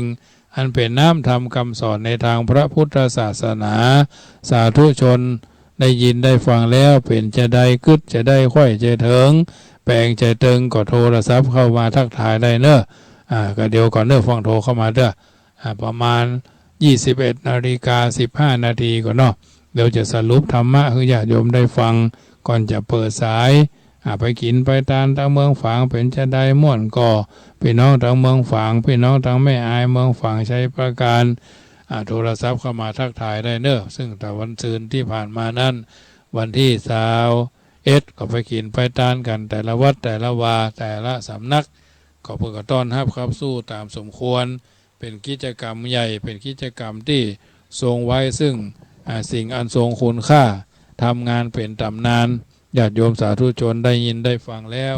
ถือว่าเฮาท่านทั้งหลายได้ร่วมด้วยช่วยกันแสดงถึงความเป็นผู้มีน้ำใจในการที่จะพยายามทำให้เกิดความสำเร็จเปิ่นว่ากาสามัคคีนั้นมีค่ามหาศาลตลอดการก่อเกิดประเสริฐผลพลังงานสร้างโลกคือโสพลคืองดงามพลังคนช่วยเร่งรัดพัฒนา 1+1+1ก็ถึงล้านสมัครสมานดวงใจไว้เถิดหนามันสมองกับ2 มือคือศรัทธาย่อมฟันฝ่าอุปสรรคถึงหลักชัยอันเนี้ยญาติโยมท่านผู้ฟังทั้งหลายเขาเป็นผู้ใหญ่เป็นฮือดีต้องมีลักเราอ่อนก็ฮักชื่นชมนิยมทั่วไม่ใช่ใหญ่เพราะกายแก่ใหญ่แต่ตัวหรือเพราะตัวหรือเพราะหัวขาวงอกสีดอกเราเป็นผู้ใหญ่ต้องรู้หลักชุดรู้หลักขาดแห่งนักปราชญ์ให้โอวาทไม่ใช่มาดุด่าเขาเป็นผู้ใหญ่ต้องรู้หลักรู้หนักรู้เบาไม่ควรเอาอำนาจมาฟาดฟันเนี่ยอันนี้เพิ่นว่าอย่างเอาจะคิดอย่างใดยึดธรรมะสาระอันเป็นประโยชน์เป็นมงคลในการที่จะทำอยู่โดยกันเพิ่นบอกว่าสามัคคีฮักกันฉันพี่น้องเรื่องมัวหมองข้องใจบ่ถือสาอภัยยกย่องบ่โกรธาต่างเมตตารักกันไม่ฟั่นเฟือนลิ้นกับฟันอยู่ด้วยกันมันกระทบบางครั้งขบห่อเลือดเหมือนเชือดเฉือนเพื่อนร่วมชาติเหมือนญาติอยู่ในเรือนดุจดังเพื่อนร่วมกันร่วมตายอย่าหมายอย่าหน่ายกันแม้ผิดบ้างพังหน่อยอย่าพลอยซ้ำให้ละกรรมช้ำจิตคิดเหหันควรผ่อนสั้นผ่อนยาวเข้าหากันความผูกพันฉันน้องพี่ดีนักเนี่ยอันเนี้ยญาติโยมถ้ามันบัดดีเพิ่นก็คงบ่กล่าวเอาไว้นะถ้ามันดีเขาก็มุ่งมั่นมุ่งหมายมีจุดประสงค์และเป้าหมายเพราะฉะนั้นถือว่าเฮาเนี่ยนึกถึงความตายสบายนักมันหักลักหักหลงมันบ่สงสัยเพิ่นว่าจะได้เพิ่นบอกว่าคนเฮามนุษย์ในโลกสับสนเกิดมาเป็นคนบนผืนโลกล่าเฮามีความตายรออยู่เบื้องหน้าบ่มีไผมาล่วงพ้นแล้วแต่บุญกรรมจักนำซ้ำซ้นไผบ่หลีกพ้นสักลายวันเกิดเฮาโหบ่แน่วันตายมนุษย์หญิงใจเหมือนกันจู้ผู้เมื่อยังบ่ตายชีวิตต้องสู้หิหาเลี้ยงดูปากท้องเป็นทุกข์ใหญ่หลวงมีบ่วงจ้องก้องมาหวันเกี่ยวข้องพัวพันบ่ได้บรรลุถึงอะละหันเพราะบ่วงมาปันติดหวานโลกกว้างบ่วงฮักลูกหลานวงวานรอบข้างบ่วงฮักเมียแปลงร่วมชิดบ่วงฮักสมบัติมัดแน่นหนาชิดหลงอันว่าของกูให้นาป่าตั้งตึกรามสวยหรูบ่ได้กึดดูหูที่แจ้งเป็นตัวตันหาเข้ามาเตื่อมแท่งบ่กึดก่อยแยงที่จันพอบ่ใจของไผคนใดทั้งนั้นอย่าหลงยึดมั่นมัวเมาเป็นของสมมุติของเฮาของเขาตายแล้วก็เอาไปโดยบ่ได้แม้ศพซากตนคนเอาเผาไหม้บ่เหลืออันใดเคินค้างเหลือชั่วครับดีบ่มีม้อยม้างสินคือผลที่สร้างยังคนทำดีละไว้คนได้สักเสริญทำชั่วคนเมินเปิ้นบ่อวดอ้างมีไว้ประดับกับไว้โลกกว้างสืบต่อยาวนานชั่วฟ้าอยู่กู้โลกีบ่มีต่ำจ้าเฮาตั้งหน้าทำดีถึงจักม้อยมิตรดับจิตเป็นผีแต่ว่าความดีมีไว้โลกล่าจวบนิรันดร์การยาวนานไปหน้าไผ่บ่นินตาว่าให้หนีเปิ้นเสียดายตายเปิ้นเล่าไว้กำสอนหนุ่มใต้เมืองคนเกิดมานึ่งเตื้อก็ตายนึ่งหนเกิดมาเป็นคนตนตุกจ้องตนตายเป็นผีหนีเข้าหีบล่องจบตายทำนองต้นตุกเกิดตายมาหลายเจนยุคตั้งแต่โลกตั้งมามีมาแม้องค์พุทธะตนทลัดพญายังมรณาดับขันจนได้เฮาปุถุชนคนอยู่ลุ่มใต้นับประสาใดหลีกพ้นมีเข้ามีของเงินทองเหลือล้นบ่ได้หอบด้นปาไปเมียแปลงหัวฮักเกาะสุดวิสัยบ่ได้ปาไปละไว้อยู่บ้านแต่งข้าวสารไข่การเล่าต้านหมู่วงวานพี่น้องบ่ต้องเสียใจร้องให้ร่ำร้องเป็นของถูกต้องธรรมดาถึงจักให้ห้องเหลือเลือดนองออกตาบอกปิกคืนมากับ ฟื้นคืนได้เป็นอนิจจัง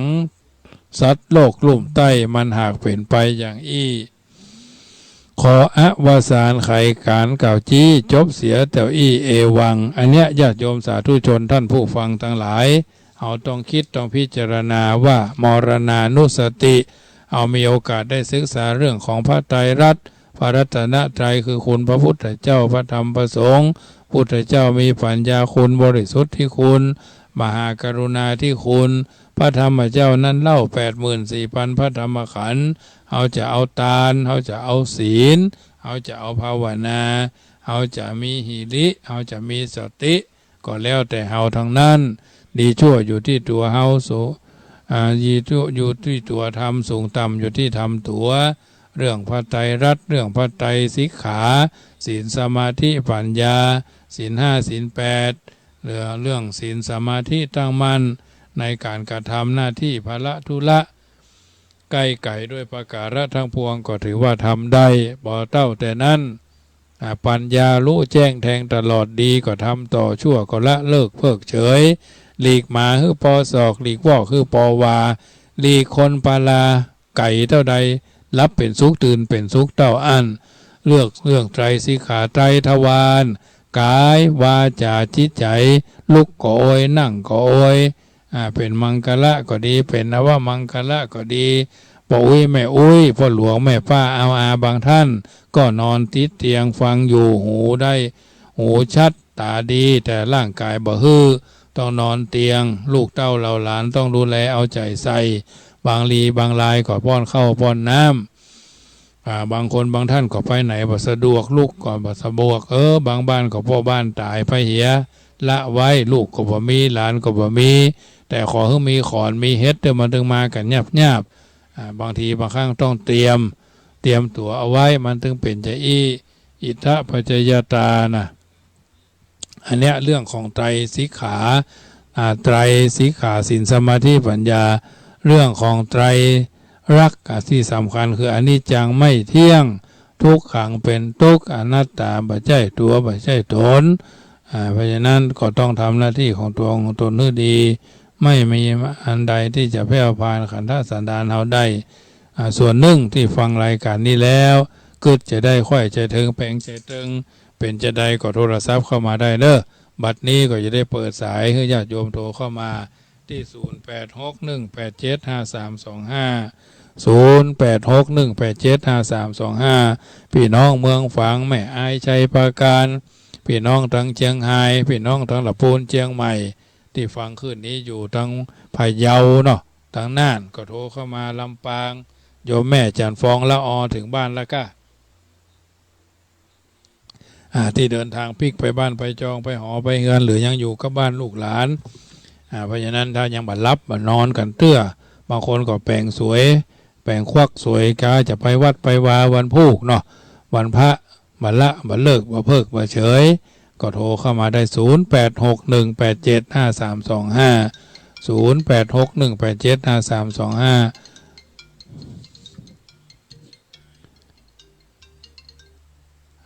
เจริญพรไอ้โควิดเนาะ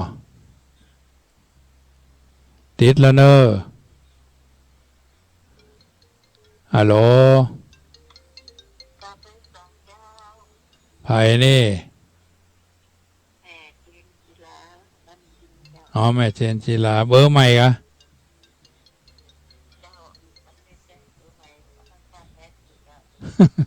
มี2 เครื่องเลยเขาว่าถ้าเป็นแม่อันเบอร์เดิมเนี่ยมันจะมีเนาะเห็นเครื่องหนึ่งโทรแม่ฟังชัดเจนดีเนาะชัดเจนดีเจ้าเข้าใจดีเข้าใจดีใจเนาะมันเนาะที่ว่าใครจำได้มันคำข้องจองเนาะเจ้าข้องจองเป็นเส้นเป็นสายใครจำได้หมดเนาะ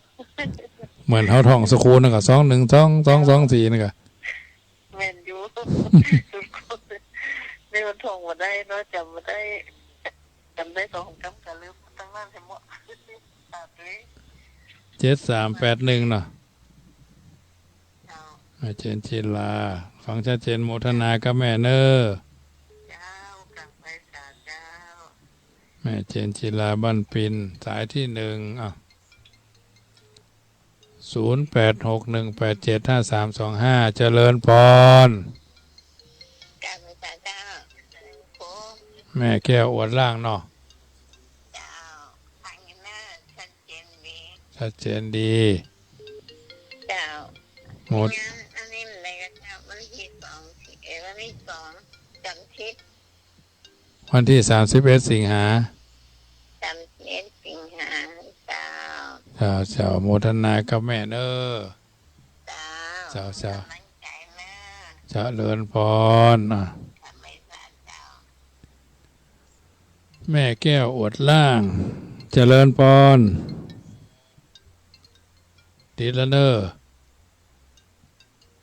เจริญพรอายบ้านเราปะก้อย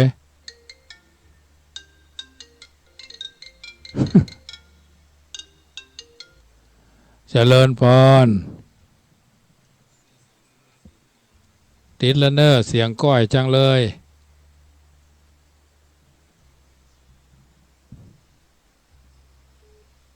ฮัลโหลไม่ใช่ท่านมหาเจ้าแม่อย่างนี้จำได้แม่เรือนแสนต่อเนาะเจ้ามันสายซ่อนกันทดใช่ไหมเอ่ยเด้อเจ้ามันเตรียมตัวไปวัดกะเจ้าฝนตกก่อนนะพวกน่ะเอ็นดีเด้อโมทนาโมทนาโดยเจ้าเจ้าแม่คำมูลเจ้ากับพระสันเจ้าท่านมหาเจ้าแม่คำมูลห้างต่ำฟังชัดเจนก่อ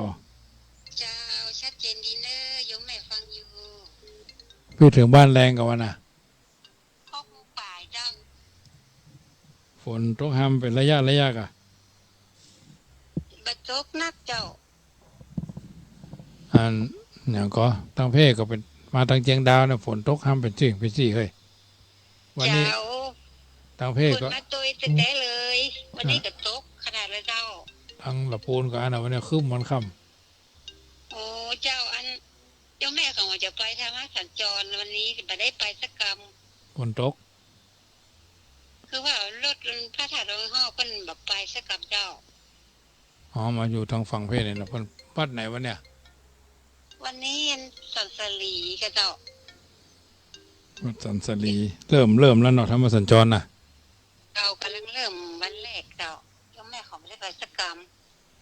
ฝนตกเจ้าฝนตกตัวงดการเดินทางเนาะเจ้าทางภาษานะเจ้าโยมแม่กำลังใจตัวโมทนาแม่คำมูลห้างต่ทางภาษาเจ้าำเจริญพรแม่ไรเจริญพรเจ้าภาษาท่านมหาเจ้าแม่ไรฟังชัดเจนเนาะถ้าปีนี้เจ้าฟังอยู่เนอะเป็นกำลังใจด้วยเนอะจันมาที่ยันเล่นสิ่งหาถ้าไม่กินพันจะไปโดยเนอะถ้าแม่กินพันไปนะจะเอาแล้วแต่จังหวะแล้วแต่โอกาสเนาะขณะกันถ้าแม่กินพันกลับไปจะไปโดยเพื่อนเนอะจะเอ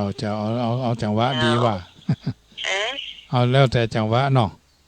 ขณะกันจังหวะมันจังหวะเนี่ยอย่างวันนั้นจะได้ตัดตังเทียนได้ไปสักกรรมเนี่ยกะเจ้าไปหกล้อมีลำได้ไปสักกรรมเนี่ยกะกำลังดีขึ้นแล้วเนาะเจ้าโมทเจ้าโมทนามีไรปากเทจะพ่อบุญธรรม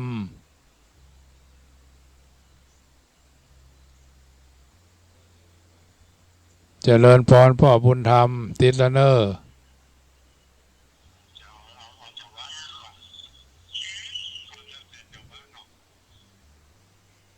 เจริญพรเจ้าบ้านพงนะแม่สีพันธ์เจ้าฟังพระบัดตามแล้วนะท่านมหาแม่สีพันธ์ไปบ้านเสียงดีแจ๊ดีแม่เข้าใจดีนะกำลังเอาขนมเจ้าไปว่ากันถูกเจ้าเตรียมครัวไปวัดเนาะเจ้าเนี่ยแต่งสวยดอกเมื่อวานเขาแยกกันเพื่อนเอาหอมมาลงบ้านแล้วก็เลยตัดหอมเจ้า เงินก็ได้แต่บุญก็ได้เจ้าเอาไว้ไปหอมกันเทศบรรพุเป็นตั้งต้นเจ้าโมทนากับแม่4,000เนอเจ้ากำลังใจนะท่านมหาโอ้เข้าใจดีแท้บรรลุอ่ะเจ้าโมทนาโดยเจ้าฟังตลอดเนอะกำลังใจเนอะท่านมหาเจริญพรโยมโควิด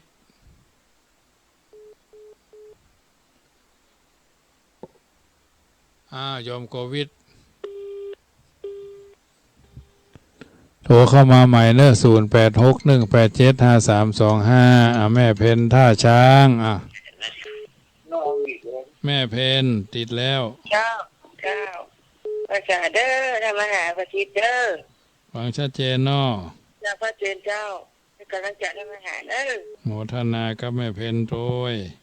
เจ้าภาษาเจ้าเจริญพรเจริญพรติดแล้วเนอะไอเราประกอยเนาะฟังชัดเจนชัดเจนครับแต่มันต้องเส้นอะไรเมื่อตะกี้ก็หายไปตามเลยครับผมสำหรับครับขอเป็นกำลังใจแล้วครับผมเหมือนกันเนาะผมได้ฟังทางวิทยุเตือนนั้นได้ต้นไปกันได้บอกใส่น้ำลำไยอย่างเหมือนกับผมได้ไปโดยเพื่อนเหมือนกับได้อยู่ในงานโดยเพื่อนทุกนะครับผมฟังวันค่ำเนาะบรรยากาศครับผมโมทนาเจริญพรแม่น้อยสุขสบายไม่ทราบเจ้าธรรมหาแม่น้อยฟังชัดเจนเนาะชัดเจนดีเจ้าฝนตกกันแล้วเพี่ยตกเจ้าแต่ตกมันหน้าเจ้าปล่อยเหมือนกันทั้งเพศกับวันค่ำคึมวันนี้เพิ่งตกตะกี้เนี่ยเมื่อเย็นเนี่ยจะประมาณ3 โมงป่ายน้อยๆนี่คึมแล้วตะวามาละคึมโปรยมันเหมือนนักหมกให้พอดีแม่ฟังที่ท่านมหาประจานเตียนนะท่านพระครูวัดจอมพอเพิ่นเล่านะเหลืองไปหมดเลยเพิ่นว่าเหลืองห้ามได้กะแม่จ่าเพิ่นว่าเหลืองห้ามอุ้ยแม่แค่หันขนาดเลยแม่อนุโมทนาตัวแหละมันได้ไปโดยเพิ่นนี่เนาะไม่ได้ไปอย่างก็แม่บอกท่านมหาแล้วรอแม่ไม่ได้ไปฝากถุงมาคือจำเน้ออีหยังวันนั้นไผ่หัวหน้าเอาไป25 ชุดโอ้เน้อมาถามมาคนเดียว25 ชุดเขาก็ว่าตัวแทนใครเอามาก่อนนั้นเขาก็ไม่ได้จดชื่อจดเสียงวันนี้จัดเตรียมไว้เป็นถุงว่าให้แม่ไปถามแล้วให้แม่ไปถามกับไผ่นั่นฝากไป25 ชุดไว้มันเป็นอย่างมันถึงมีเนี่ยของตรงนี้นี่เป็นชุดมียำลายอยู่มู้จะว่าจะโอกาสจะได้วันใดนะเจ้าโมทนากับแม่น้อยเนอะเจ้าเลยเจริญพรแม่สุทัศน์พระเจ้าท่านวันนั้นพลิกถึงบ้านค่ำเนาะโมงจ้ะทุ่มไปเกือบ8 โมงม่วนเนาะม่วนว่าคนนักคนหลายคนนักคนหลายแต่เป็นบุญแต่ฝนตกมาบ้านเรามีชักแก่สุดท้ายวัดสุดท้ายในหลังน้ำหยาดถึงน้ำหยาดน้ำฝนได้สุดยอดได้ขึ้นรถกันนะคำตันข้าเจ้าเขาเปียหมดมันตั้งขึ้นรถไปอยู่โกงประตูให้มาโน่แช่เข้าแช่หมดเป็นประวัติการมณฑนากับแม่สุทัศน์เลยจ้าสาธุนะจ้าเจริญพรแม่สุทัศน์แสนพรหมเจริญพรแม่สายทองติดแล้วเนอะแม่สายทองธัญแก้ว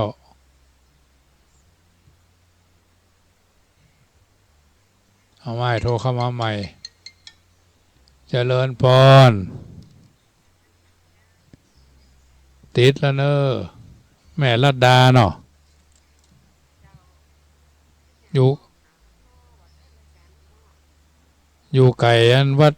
พระธาตุพระเจ้าตนหลวงเนาะ วันที่13 เดือนหน้านี่จะไปจุ่มนุมกันนะทุกเจ้าละพูนนะเจ้ามีโอกาสก็พากันเนาะเจ้าเจริญพรแม่รัตดาพะเยาเนาะเจริญพรเจริญพรทิศละเนอขอพระสารเจ้าพระอาจารย์ แม่อย่างนี้ แม่ทูเจ้า เอาแม่ทุบันล่อง เจ้าโอ้ฟังเปิดไปทักเต้นกำหมอนกันได้เด้อฟังเปิดบันได ฟังเลยกับบันไดไปจะเปิดเนี้ยแม่ตามนาอิจฉาคนใจเด้อเอ๊ะ เอาฟังก็เหมือนได้ไปทำปันจิตใจร่วมเนาะ แต่เจ้าแม่ก็ฟังวัดใจให้ฟ้าอาจารย์ยกหมดแล้ว เจ้าโอ้นาเขามีจิตใจร่วมก็เหมือนเขาได้ไปนะแม่เอ้ย เจ้าบางสถานการณ์ ทางไปทางไหนแม่ก็หากวัดใจไปเฮียอนุโมทนาไปเฮียนะแกแม่ไปมันได้เนาะ บางที โอ้ บาง ถ้าแม่ไปได้นี่มันจะไปขนาดไหนโห ก็ยังดีทำจิตใจไปก็ดีเนาะ เจ้า โมทนากับแม่เนอแม่ทุบันล่อง แม่ก็กำลังใจเด้อ เจริญพร เจ้าครับพระอาจารย์เจ้า แม่ทุบันล่องแม่สายทอง ดิ้นแล้วก็ขลุดเลยเด้อเจ้าไม่นานเจ้ามาเจ้า แม่สายทอง เจ้า ปิกบ้านกี่โมงวันนั้นน่ะ วันนั้นมือบ้านตกเต้าของเจ้า แว่หลายที่อยู่กะ ตกมาทุกเจ้าหมดแต่ได้แน่ไหนอ่ะ มาเรื่อยๆเนาะ ปล่อยมาเรื่อยๆอันนั้นฝนมันตกเนาะ บ้านโฮงมีหลายกับวันน่ะฝนน่ะ มาบ้านห้องแห้งแขกวันนี้ผมว่าอ่อยเนี่ยนะว่าไปวัดผูกได้เอาพระยางมาตัวเองก็ย่องไปตัวเลยได้จะนอนวัดเนี่ยเจ้า ทางนี้กับวันค่ำสิวันค่ำมัน แต่โต๊ะมันนักนะ ตกเหมือนนักหมอกลำหมอกม่วนเนี่ย นะจ๊ะส้มเย็นดีจ้ะ โมทนา ใจเนื้อซาเจนเจ้าก็เพิ่มใจแล้วได้ใจหันแล้วก็เจ้า เจ้าแม่สายทอง แม่บุญปันศพเตี้ย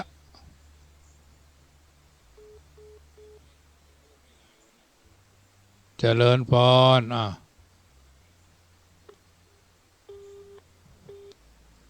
โอ้มันลุดไปเห็นเนอะ0861875325โทรเข้ามาเนอะแม่ปราณี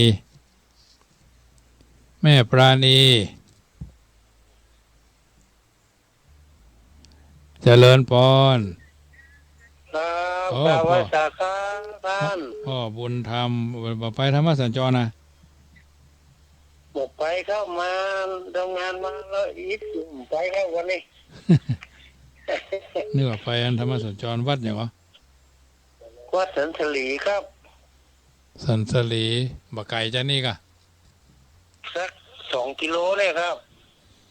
ตั้งเพศพอเริ่มเลยแหละยังต้องหลับพูนยังได้เริ่มเลยเนี่ย กำลังเริ่ม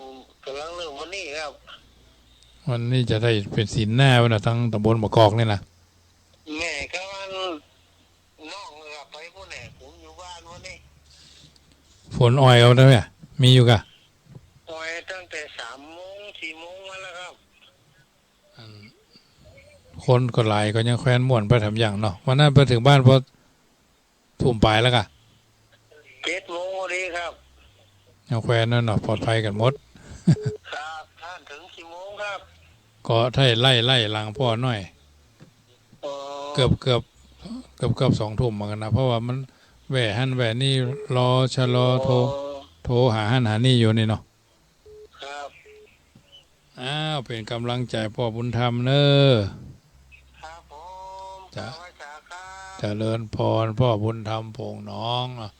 เจริญพรแม่จันดวงพรหม เจ้าฟังอย่างแน่แดน แม่จันดวงพรหมถึงบ้านแรง เจ้า ฮะ ฮะ วันนั้นไปถึงบ้านเด็กก่อ แต่ต้องตายเจ้าถ้าเราจะ ก่อนแม่หน่อยสักทุ่มปลายแก่ๆเนี่ย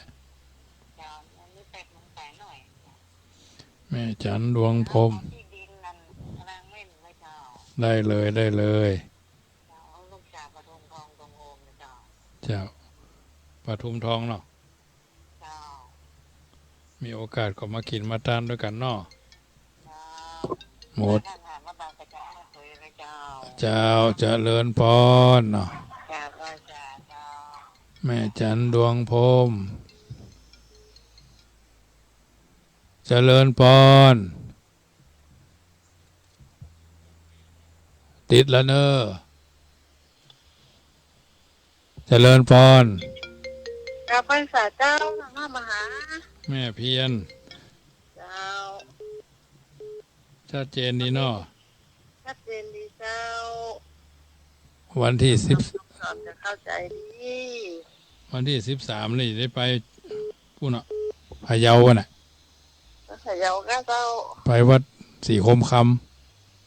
เจ้า ำเปิดไปร่วมบุญนั่นศพหลวงปู่กะ เจ้า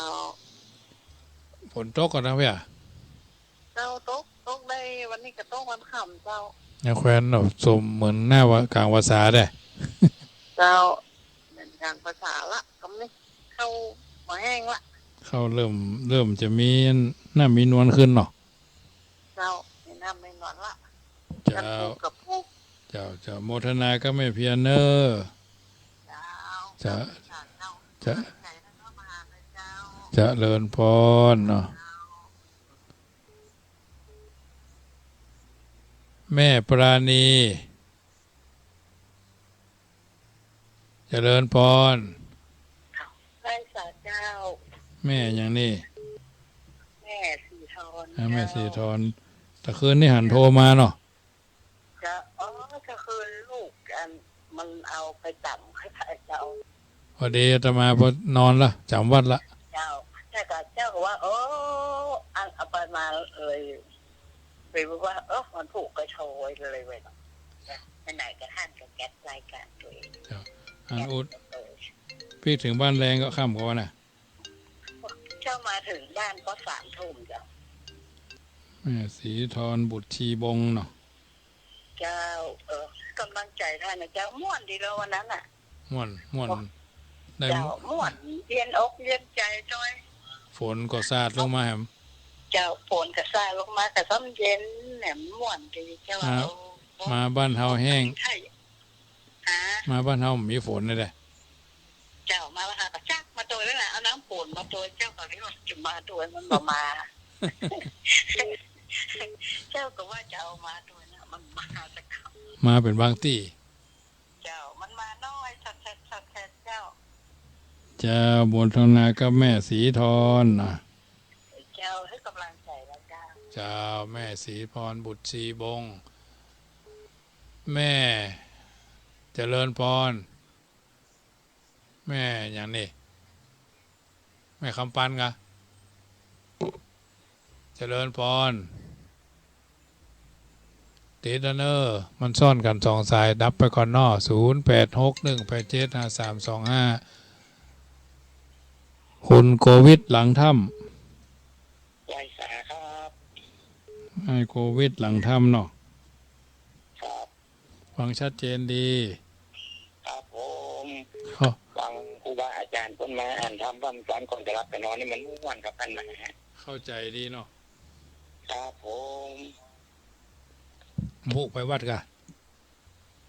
วันพุธได้ไปพ่นตัวกระดอกสันลำไยครับ ภารกิจเนาะ ครับผม โมทนาโยมโควิดเนอร์ อ่า จะเลิญพรแม่บุญปั่นศพเตี้ย พระสาเจ้า แม่บุญปั่นศพเตี้ยฟังชัดเจนเนาะ เจ้าสกินเจ้า มาถึงค่ำกันวะน่ะ 8 โมงเจ้า หมกม่วนเนี่ยเนาะ เจ้าม่วนแล้วเจ้า เอาฝนมาด้วยกะ ไม่ได้เอามาเจ้า มาถึงบ้านเป่งหมู น่ะมันอันบ้านเปิดนี่ตกหลังบ้านเฮาเนี่ยแถวเชียงดาวนะบนฝนตกห้ามตลอดแถวนั้นนะ เจ้าเอามาตรอดเลย อาตมาไป3 เทื่อก็ตกถึง3 เทื่อแถวนั้นนะ เจ้า แถวเชียงดาวนั่นน่ะ จ้ะ บ้านจุ่มบางเย็นนะกำไปก็ตกกำพริกก็ตก เจ้าเอาปีกระโต๊ะ จุ่มเย็นโมทนากับแม่บุญป่านเนอร์ เจริญพร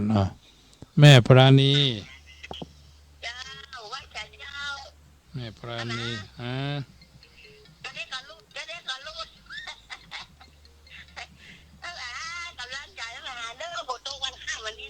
นะนี่ก็เหมือนกันมันตกมันนัก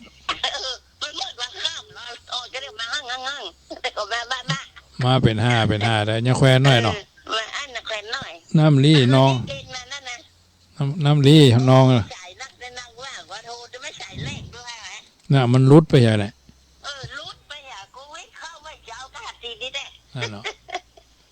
ถึงแรกก็เอามาพ่วงกูวิทย์ได้ละกันน่ะมันฮับมันรถเป็นตัวน่ะก็รอปั๊บมันป้ามันสั่งปั้นโฮปั๊บก็เหมือนโฮมาแล้วแต่ให้รับไปหมดละถ้าจะรับก็ทั้งหมดแล้วก็มันเดิกเลยเนาะเจ้าโมทนาก็แม่วันข้ามเหมือนกันวันเนี้ยเดือนนี้ก็มีอยู่น่ะอากาศอันเย็นกว่ายังแควนหน่อยโมทนาก็แม่เนอ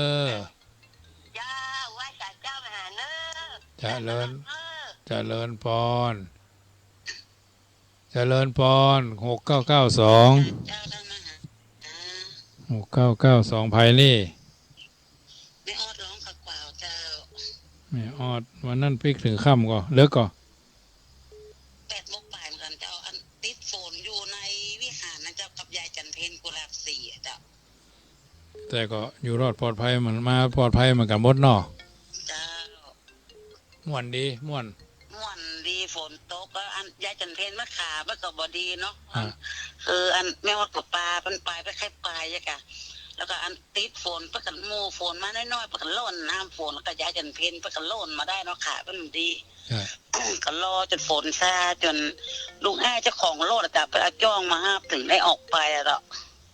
แต่ก็ม่วนงั้นสันเล่ากันเนาะเจ้าม่วนดีเจ้าฝนกระตกน้องมาเตยนะไงเป็นเมยวันที่ไปหลอดเตียนนะเป็นเมยเป็นให้แล้วก็ไปหอมซองเรียบร้อยแล้วก็ไปได้หลอดสักกรรมมันนั้นนะเจ้าพี่เขก่อนจ้าพี่เพราะว่าน้องมาเตยเป็นมีไข้อะเจ้าจะจำเป็นก็ฝากซองไปหอมซื้อตีน้องควาย200อะเจ้าร้านแต่ว่าวันที่ไปด้วยกันน้องไปได้อะจะไปเจ้ากะที่เอาหอมเอาซองไปหอมกาแฟอะเจ้าก็ยังไหวอันท่านมาหาอยู่รอเจ้าไอ้จ่ามันได้แต่น้อยๆอะเจ้าน้อยสบายดีแล้วเนาะจะสบายรับปังเวียนแต่ว่ายอมขาดโรงเรียนก็จะพาไปหาหมอก็ไปติ๊กหายแล้วย่าเนี่ยเจ้าโมทนาก็แม่เนอเจ้าวันที่เจ้าแม่ออดน้องคือขาวเจริญปอนไอ้ตาจ้าท่านมาโอ้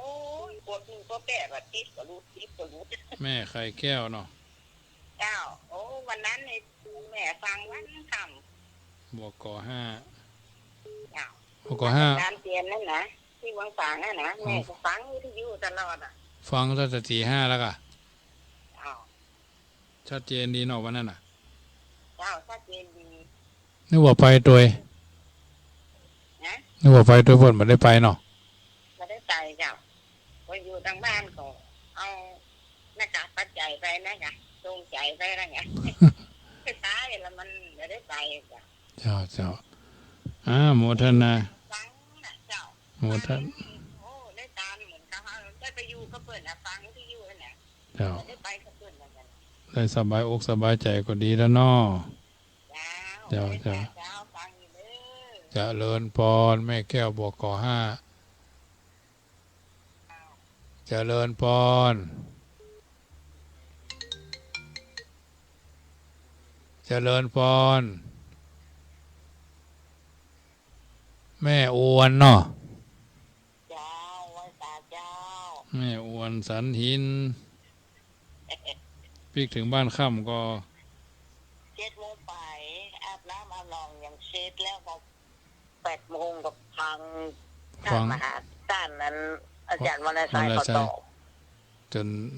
นอนรับไปเลยเนาะมารับเลยฟังอาจารย์วันนายเขาอยู่เพราะวันนี้อยู่มันเข้ารายการอยู่ล่อนะวันนั้นก็ฟังหน่อยแล้วก็เลยเข้านอนเลยออกมานอนลวกอันนี้กูอยู่โมทนาแม่อ้วน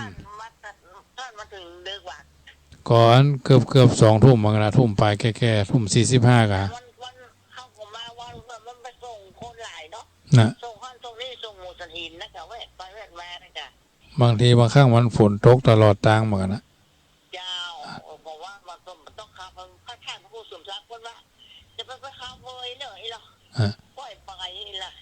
มากันเดียวกันกะมันจะกันเดียวเจ้าคนละกันกันนะแต่ก็ไล่กันเนาะเจ้าไล่กันกะไปกันไปจนมุ่งวัน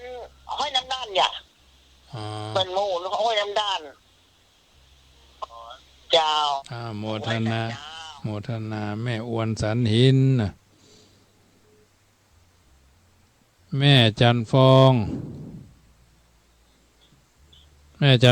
ถึงบ้านแล้วก่ะเดี๋ยวนี้ถึงบ้านลำปางแล้วอ่ะเจ้ามาแล้วลูกมาถึงกับฝนตกว่ะโอ้เอาฝนมาตัวเนาะเจ้าม่วนก็ปลูกนาแบบวันนี้ปลูกนาวันเอาบุญมาด้วยเขาฟังหัวใส่ลูกอันม่วนดีเนาะเจ้าม่วนได้ไปได้เปิดหูเปิดตาได้ไปพอบ้านเมืองเบิ่นได้เจ้าอันนี้เอาช้อนฝากอันนี้อาจารย์มันยุ่งว่ะฝากก็ไปจอดกระถิ่นก็กำแล้วเมานี่มันเอาไปกันยังไงนี่ละอ่อนนั่นมาส่งขึ้นรถพี่บ้านพี่คนเดียวกะอันนี้มาก็ลูกสาวทำป้ากันมาฝึกงานอ๋อเดี๋ยวก็ดีเดี๋ยววันนี้แหละกะเดี๋ยวเอาเห็นสองอันตะกร้าเจ้าโมทนากับแม่เนอะมีอย่างก็โทรมาเนอะเจ้าแม่จันฟองละอ๋อเจริญพรต้องฟ้าดังมาเจ้าไปฟังอยู่เด้อแม่ยังนี่แก้ววันไม่ใจเจ้าไม่แก้วอำเภอไม่ใจเนาะอยากชัดเจนดีเนอะแม่เด้อโมทนาด้วยเจ้าไม่ให้กำลังใจกาไว้สาเจ้าเจริญพรแม่แก้วอำเภอไม่ใจแม่คำปันเจริญพรติดเนอแม่คำปันเหล่าสันปิงโทรเข้ามาใหม่0861875325ดูเจริญพร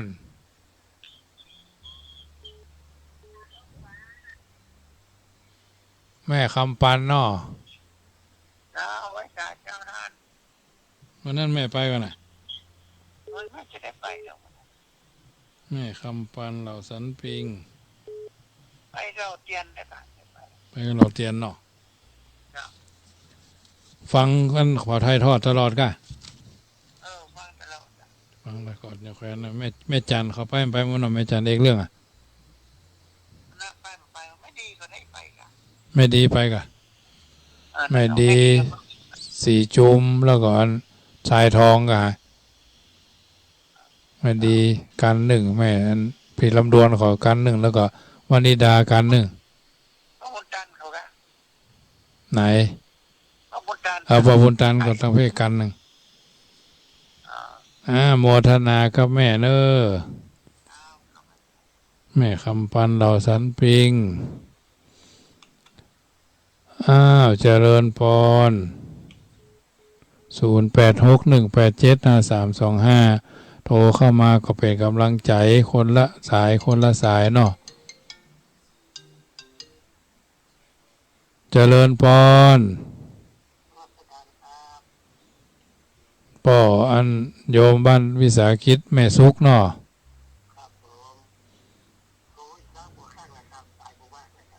มันสายเข้ามาเลยติดกันกับละไป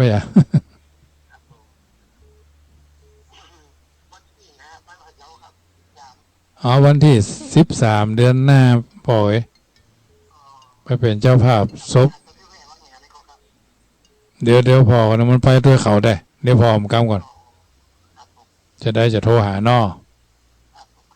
เจ้าเจริญพรเจริญพรหายเอ่ย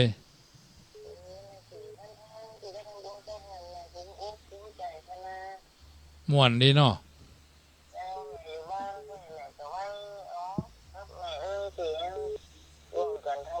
ผ่านเลย2 คนเป็นไง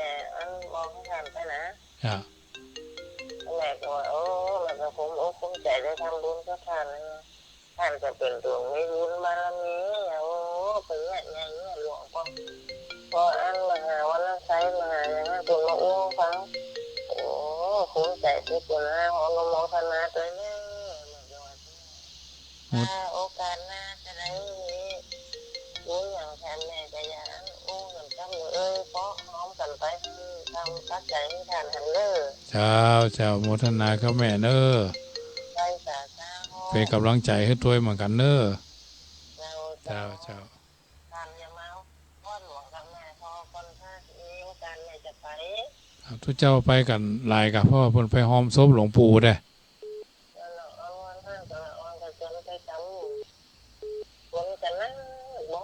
น่ะคนมันบัดซาแต่เพราะว่าเพิ่นมีบารมีแต่อายุ100ปลายกันเนี่ยตัวยังมองหน้าเนี่ยท่านมหาพระคุณที่ว่าวันจำศีลนี่ตัวกับบ้านแม่ไปเพิ่นปั่นป้อนปั่นแล้วปั่นเล่าปั่นแล้วปั่นเล่ามันหลงลืมเนาะแม่นเนาะตัวกะแกเนี่ยอันเต็มที่แล้วบ่โอ้ลูกที่ลูกหาเพิ่นน่ะมีแถวตั้งคนละตั้งมันไม่เข้ากรรมมันจูนมันอะไรอย่างก็มันไม่เนาะมันเข้ากรรมดีอย่างก็หนานอ้วนนั่นเนาะที่เป็นลูกที่ลูกหาเพิ่นนั่นนะเพิ่นมาทุกวันเจ้าไว้ค่ะเจ้าเนาะโมทนาแม่สีเจริญพรแม่จะหลวงสายฝนเจ้าไปจ้าเจ้าท่านหาพลิกถึงบ้านค่ำก็สัก2 ทุ่มต้นเลยเจ้าวันนั้นเป็นเซอร์ฟี่หลายที่แต่วันนั้นได้ไหนเป็นถ่ายรูปหลายที่หลายต่างเลยอ๋อเจ้าถ่ายมันถ่ายจะช่วยเลยเนี่ยพี่สาวก็น้องสาวไปด้วยล่ะน้องเจ้าน้องตัวเนี่ยหรือพี่กันได้น้องตัวใหญ่หรือพี่เป็นกำลังใจไม่หลวงเนอเป็นกำลังใจให้ท่านมหาเทพเจ้าเจริญพรแม่หลวงสายฝนเพิ่นก็ไปกันหมดแต่วันนั้นน่ะแม่จันฟอง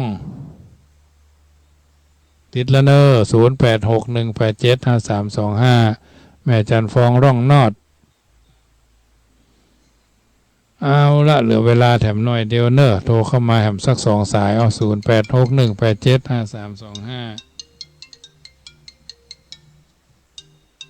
เจริญพรเจ้าไว้ฝากเจ้าทำพระมหาเจ้าอันนี้ไผ่นี่แม่ยังสิริพรบ้านลมโพคือเวียงตะคำใต้เจ้าผมได้ยินเหมือนนั่นเลยเป็นข้างโทรว่าใครติดเจ้าสิริพรอำเภออย่างวะอำเภอตะคำใต้เจ้าสิริพรฟังชัดเจนดีเนาะชัดเจนดีเจ้าวันนี้ประมาณ4 โมงเย็นถึง5 โมงฝนตกเล็กเจ้าตั้งเพก็มิดมอดวันค่ำมันตกเหมือนนักตั้งเพตกตอนเย็นตรงนี้ตอนนี้ก็ลงไปปล่อยน้อยเจ้าเนี่ยแควนเนาะได้เนี่ยปลูกนาปลูกข้าวได้แล้วเนาะเจ้ากล้าที่เป็นวันจะไว้กระต่ายก็เก็บหมดแล้วเจ้าว่าจะฝนจะมานี่เจ้ากลัวฝนจะมากล้าตายหมดแล้วต้องเริ่มต้นใหม่ให้หมดเนาะนั่นเนาะโมทนาครับแม่ศิริพรเนอเจ้าเป็นกำลังใจให้เนาะเจ้าเนาะเจริญพรเจ้าไอ้ฝากเจ้าศิริพรอำเภอดอกคำใต้แม่จันน้องยาวเจ้าไว้ฝากเจ้าท่านแม่จันพิกมาถึงวัดทุ่ม45พอดีไล่นี่มาเจ้าน่ะเจ้ามันถี่ใกล้อะค่ะไล่ดอยนี่แหละไล่ดอยหั่นมาพดมาสวยกะบ้านห้อยส้มอย่างพ่อเจ้ามันมีตังลัดอยู่แควนหน่อยต้องไปเข้าแม่สวยนะเจ้าเอาเข้าเตียนบ้านหมู่บ้านห้อยส้มไม่รู้ชื่อไปไหนกำเดียวอย่างพดยังบอกเป้าแล้ววะโอ้ดีอกดีใจเนาะท่านเนาะเหมือนกันเปิ่นงืดเลยว่ะเปิ่นฮู้ท่านพระคุณเจ้านี่สามารถรวมคนได้อย่างอีเลยกายลูกเปิ่นบ่เคยหันเนาะเปิ่นบ่เคยหันกำลังพลอย่างอีล้ำเหลือว่ะคำว่าพอคนว่ะเฮ็ด แล้วก็งืดที่ลูก คนท้องถิ่นเนาะปีหน้าถ้าไปแม่แจมถ้าแม่ยมแม่บุญมีบุญก็จะได้ไปด้วยกันอยู่เนาะมันถึงมีสาธุขอให้สุขภาพร่างกายแข็งแรงอย่าการทำให้สาถึงวันนี้นะเจ้าใครไปตั้งแม่แจมเนาะไปถ้าไปพุ่นไปนอนเจ้าได้ยินว่าไปนอนนะเพราะว่ามันไกลหน่อยนะนอนอยู่ไม่ใช่จะม่วนแล้วท่านเนาะมันต้องหาระยะเวลาเมินหน่อยเนาะเจ้าแต่ท่านก็อีดเนาะท่านมหาบรรยงก็อีดพอมันคนนั่งทำงานผ้าแถวหน้านี่จะอิดกันนะเจ้าเนาะนั่นเนาะหมู่บุญทักษาเจ้าเหมือนกันนะแม่เนอจะบุญทักษาบุญกำบุญจูนะเจ้าเนอเจริญพรโยมไปมันมีใครได้เจ็บได้ไหมสักคนนะเจ้าถึงบ้านปลอดภัยเหมือนกันหมดเนาะเจ้าจะไว้สาเจ้าแม่จันน้องยาวแม่จันฟองเนาะเขาไว้สาเจ้าตามมาเจ้าแม่จันฟองฟังชัดเจนเนาะเจ้าฟังยินเนอกำลังใจให้แม่หายป่วยหายไข้เนอเจ้าแม่ก็เป็นคนร่างใจต่างหานะเจ้าเจริญพรนะเจ้าไว้สาเจ้าเอาละญาติโยมเหลือแหม5 นาทีพองดทับสายก่อนเนอะเจริญสุขเจริญพรกับบรรดาญาติโยมสาธุชนทั้งหลายได้โทรเข้ามากันคนละสาย2 สายก็ถือว่าเป็นส่วนหนึ่งเนาะแม่เจนจีลาแม่เรือนแสนต่อแม่คำมูลหั่งต่ำไอโควิดแม่ไลปราบเตจะแม่4,000บ้านโฮงแม่เพนท่าช้างแม่ไอ้เราปากก้อยแม่น้อยสุขสบายแม่สุทัศน์แสนพรมแม่ลัดดาไผ่เยาแม่ตุบันล่องแม่สายทองทันยาแก้วพ่อบุญธรรมโป่งหนองแม่จันดวงพรมแม่โยมปทุมทองนี่เป็นเจ้าภาพ1 ตารางเมตรเนาะแม่เพียรไผ่เยาแม่สีทรบุตรสีบงคุณโควิดครั้งที่2เนาะแม่บุญปั่นศพเตี้ยแม่ปราณีสุทธินาถแม่ออดร้องเขือขวาวแม่ไข่แก้วบัวก่อ5แม่อวนกิตติลังกาสันหินแม่แก้วแม่ใจแม่คำปันเหล่าสันปิงแม่สีบรรทัมแม่หลวงสายฝนแม่สิริพรเสียงม่วนเนาะ1859แม่จันหนองยาวแม่จันฟองร่องนอดเนาะโมทนากับทุกคนทุกท่านจะร่วม30 กว่าสายเนอะลุดไปก็มีเนอะก็ขอสุมาอภัยญาติโยมไว้หน้าที่นี้โดยบุญใดกุศลใดอันเป็นไปโดยชอบประกอบด้วยมโนสุจริตอันบพิตรบเพี้ยนด้วยประการต่างๆในค่ำคืนของวันอังคารนี้คงจะเป็นอังคารสุดท้ายสำหรับเทศมาภาพจัดรายการวันอังคารวันต่อไปก็วันจันทร์ตอนเจ้าตี 5 ถึง 6 โมงวันเสาร์ 6 โมงแรงถึง 2 ทุ่มนะญาติโยมซึ่งรายการวันอังคารนั่นเป็นรายการปกติของท่านพระครูวิภาสวรคุณท่านพระครูสุเมธธรรมเสวีส่วนอาตมาภาพก็จะเชื่อมไปเป็นช่วงทางนี้ทางนั้นก็ขออนุโมทนาอิมินากตะบุญเยนะโดยบุญญากรรมกุศลบุญญาราศีส่วนสัมมาปฏิบัติวัตรจริยาที่เราได้ร่วมกระทำบำเพ็ญกันมาในการฮือทานชำระความโลภสมาทานศีลเป็นการชำระความโกรธบำเพ็ญจิตภาวนาเป็นการชำระความหลงบุญกุศลอย่างนี้จงวายหน้าเป็นตบะเดชะเป็นภารวะปัจจัยเป็นอุปนิสัยนำส่งอภิบาลประทานพรญาติโยมสาธุชนอยู่เย็นเป็นสุขกันทั่วหน้าจุเยี่ยงจุปการจุใหญ่น้อยใจยิงนั่นจุงจักมีเที่ยงแต่ดีหลีพุทโธโยแก้วกาดธัมโมโยแก้วกาดสังโฆโยแก้วกาดพุทโธบังซ้ายธัมโมบังขวาสังโฆบังกายาละหังบังเกสาละหังพุทโธนะโมพุทธายะตายที่สุดนี้พระมหาประสิทธมาภินันโทวัดจังกำตำบลบะกอกอำเภอป่าสังจังหวัดลำพูนขอนำรายการจากท่านไปก่อนพบปะกันใหม่เป็นช่วงต่อไปขอเจริญพรอนุโมทนา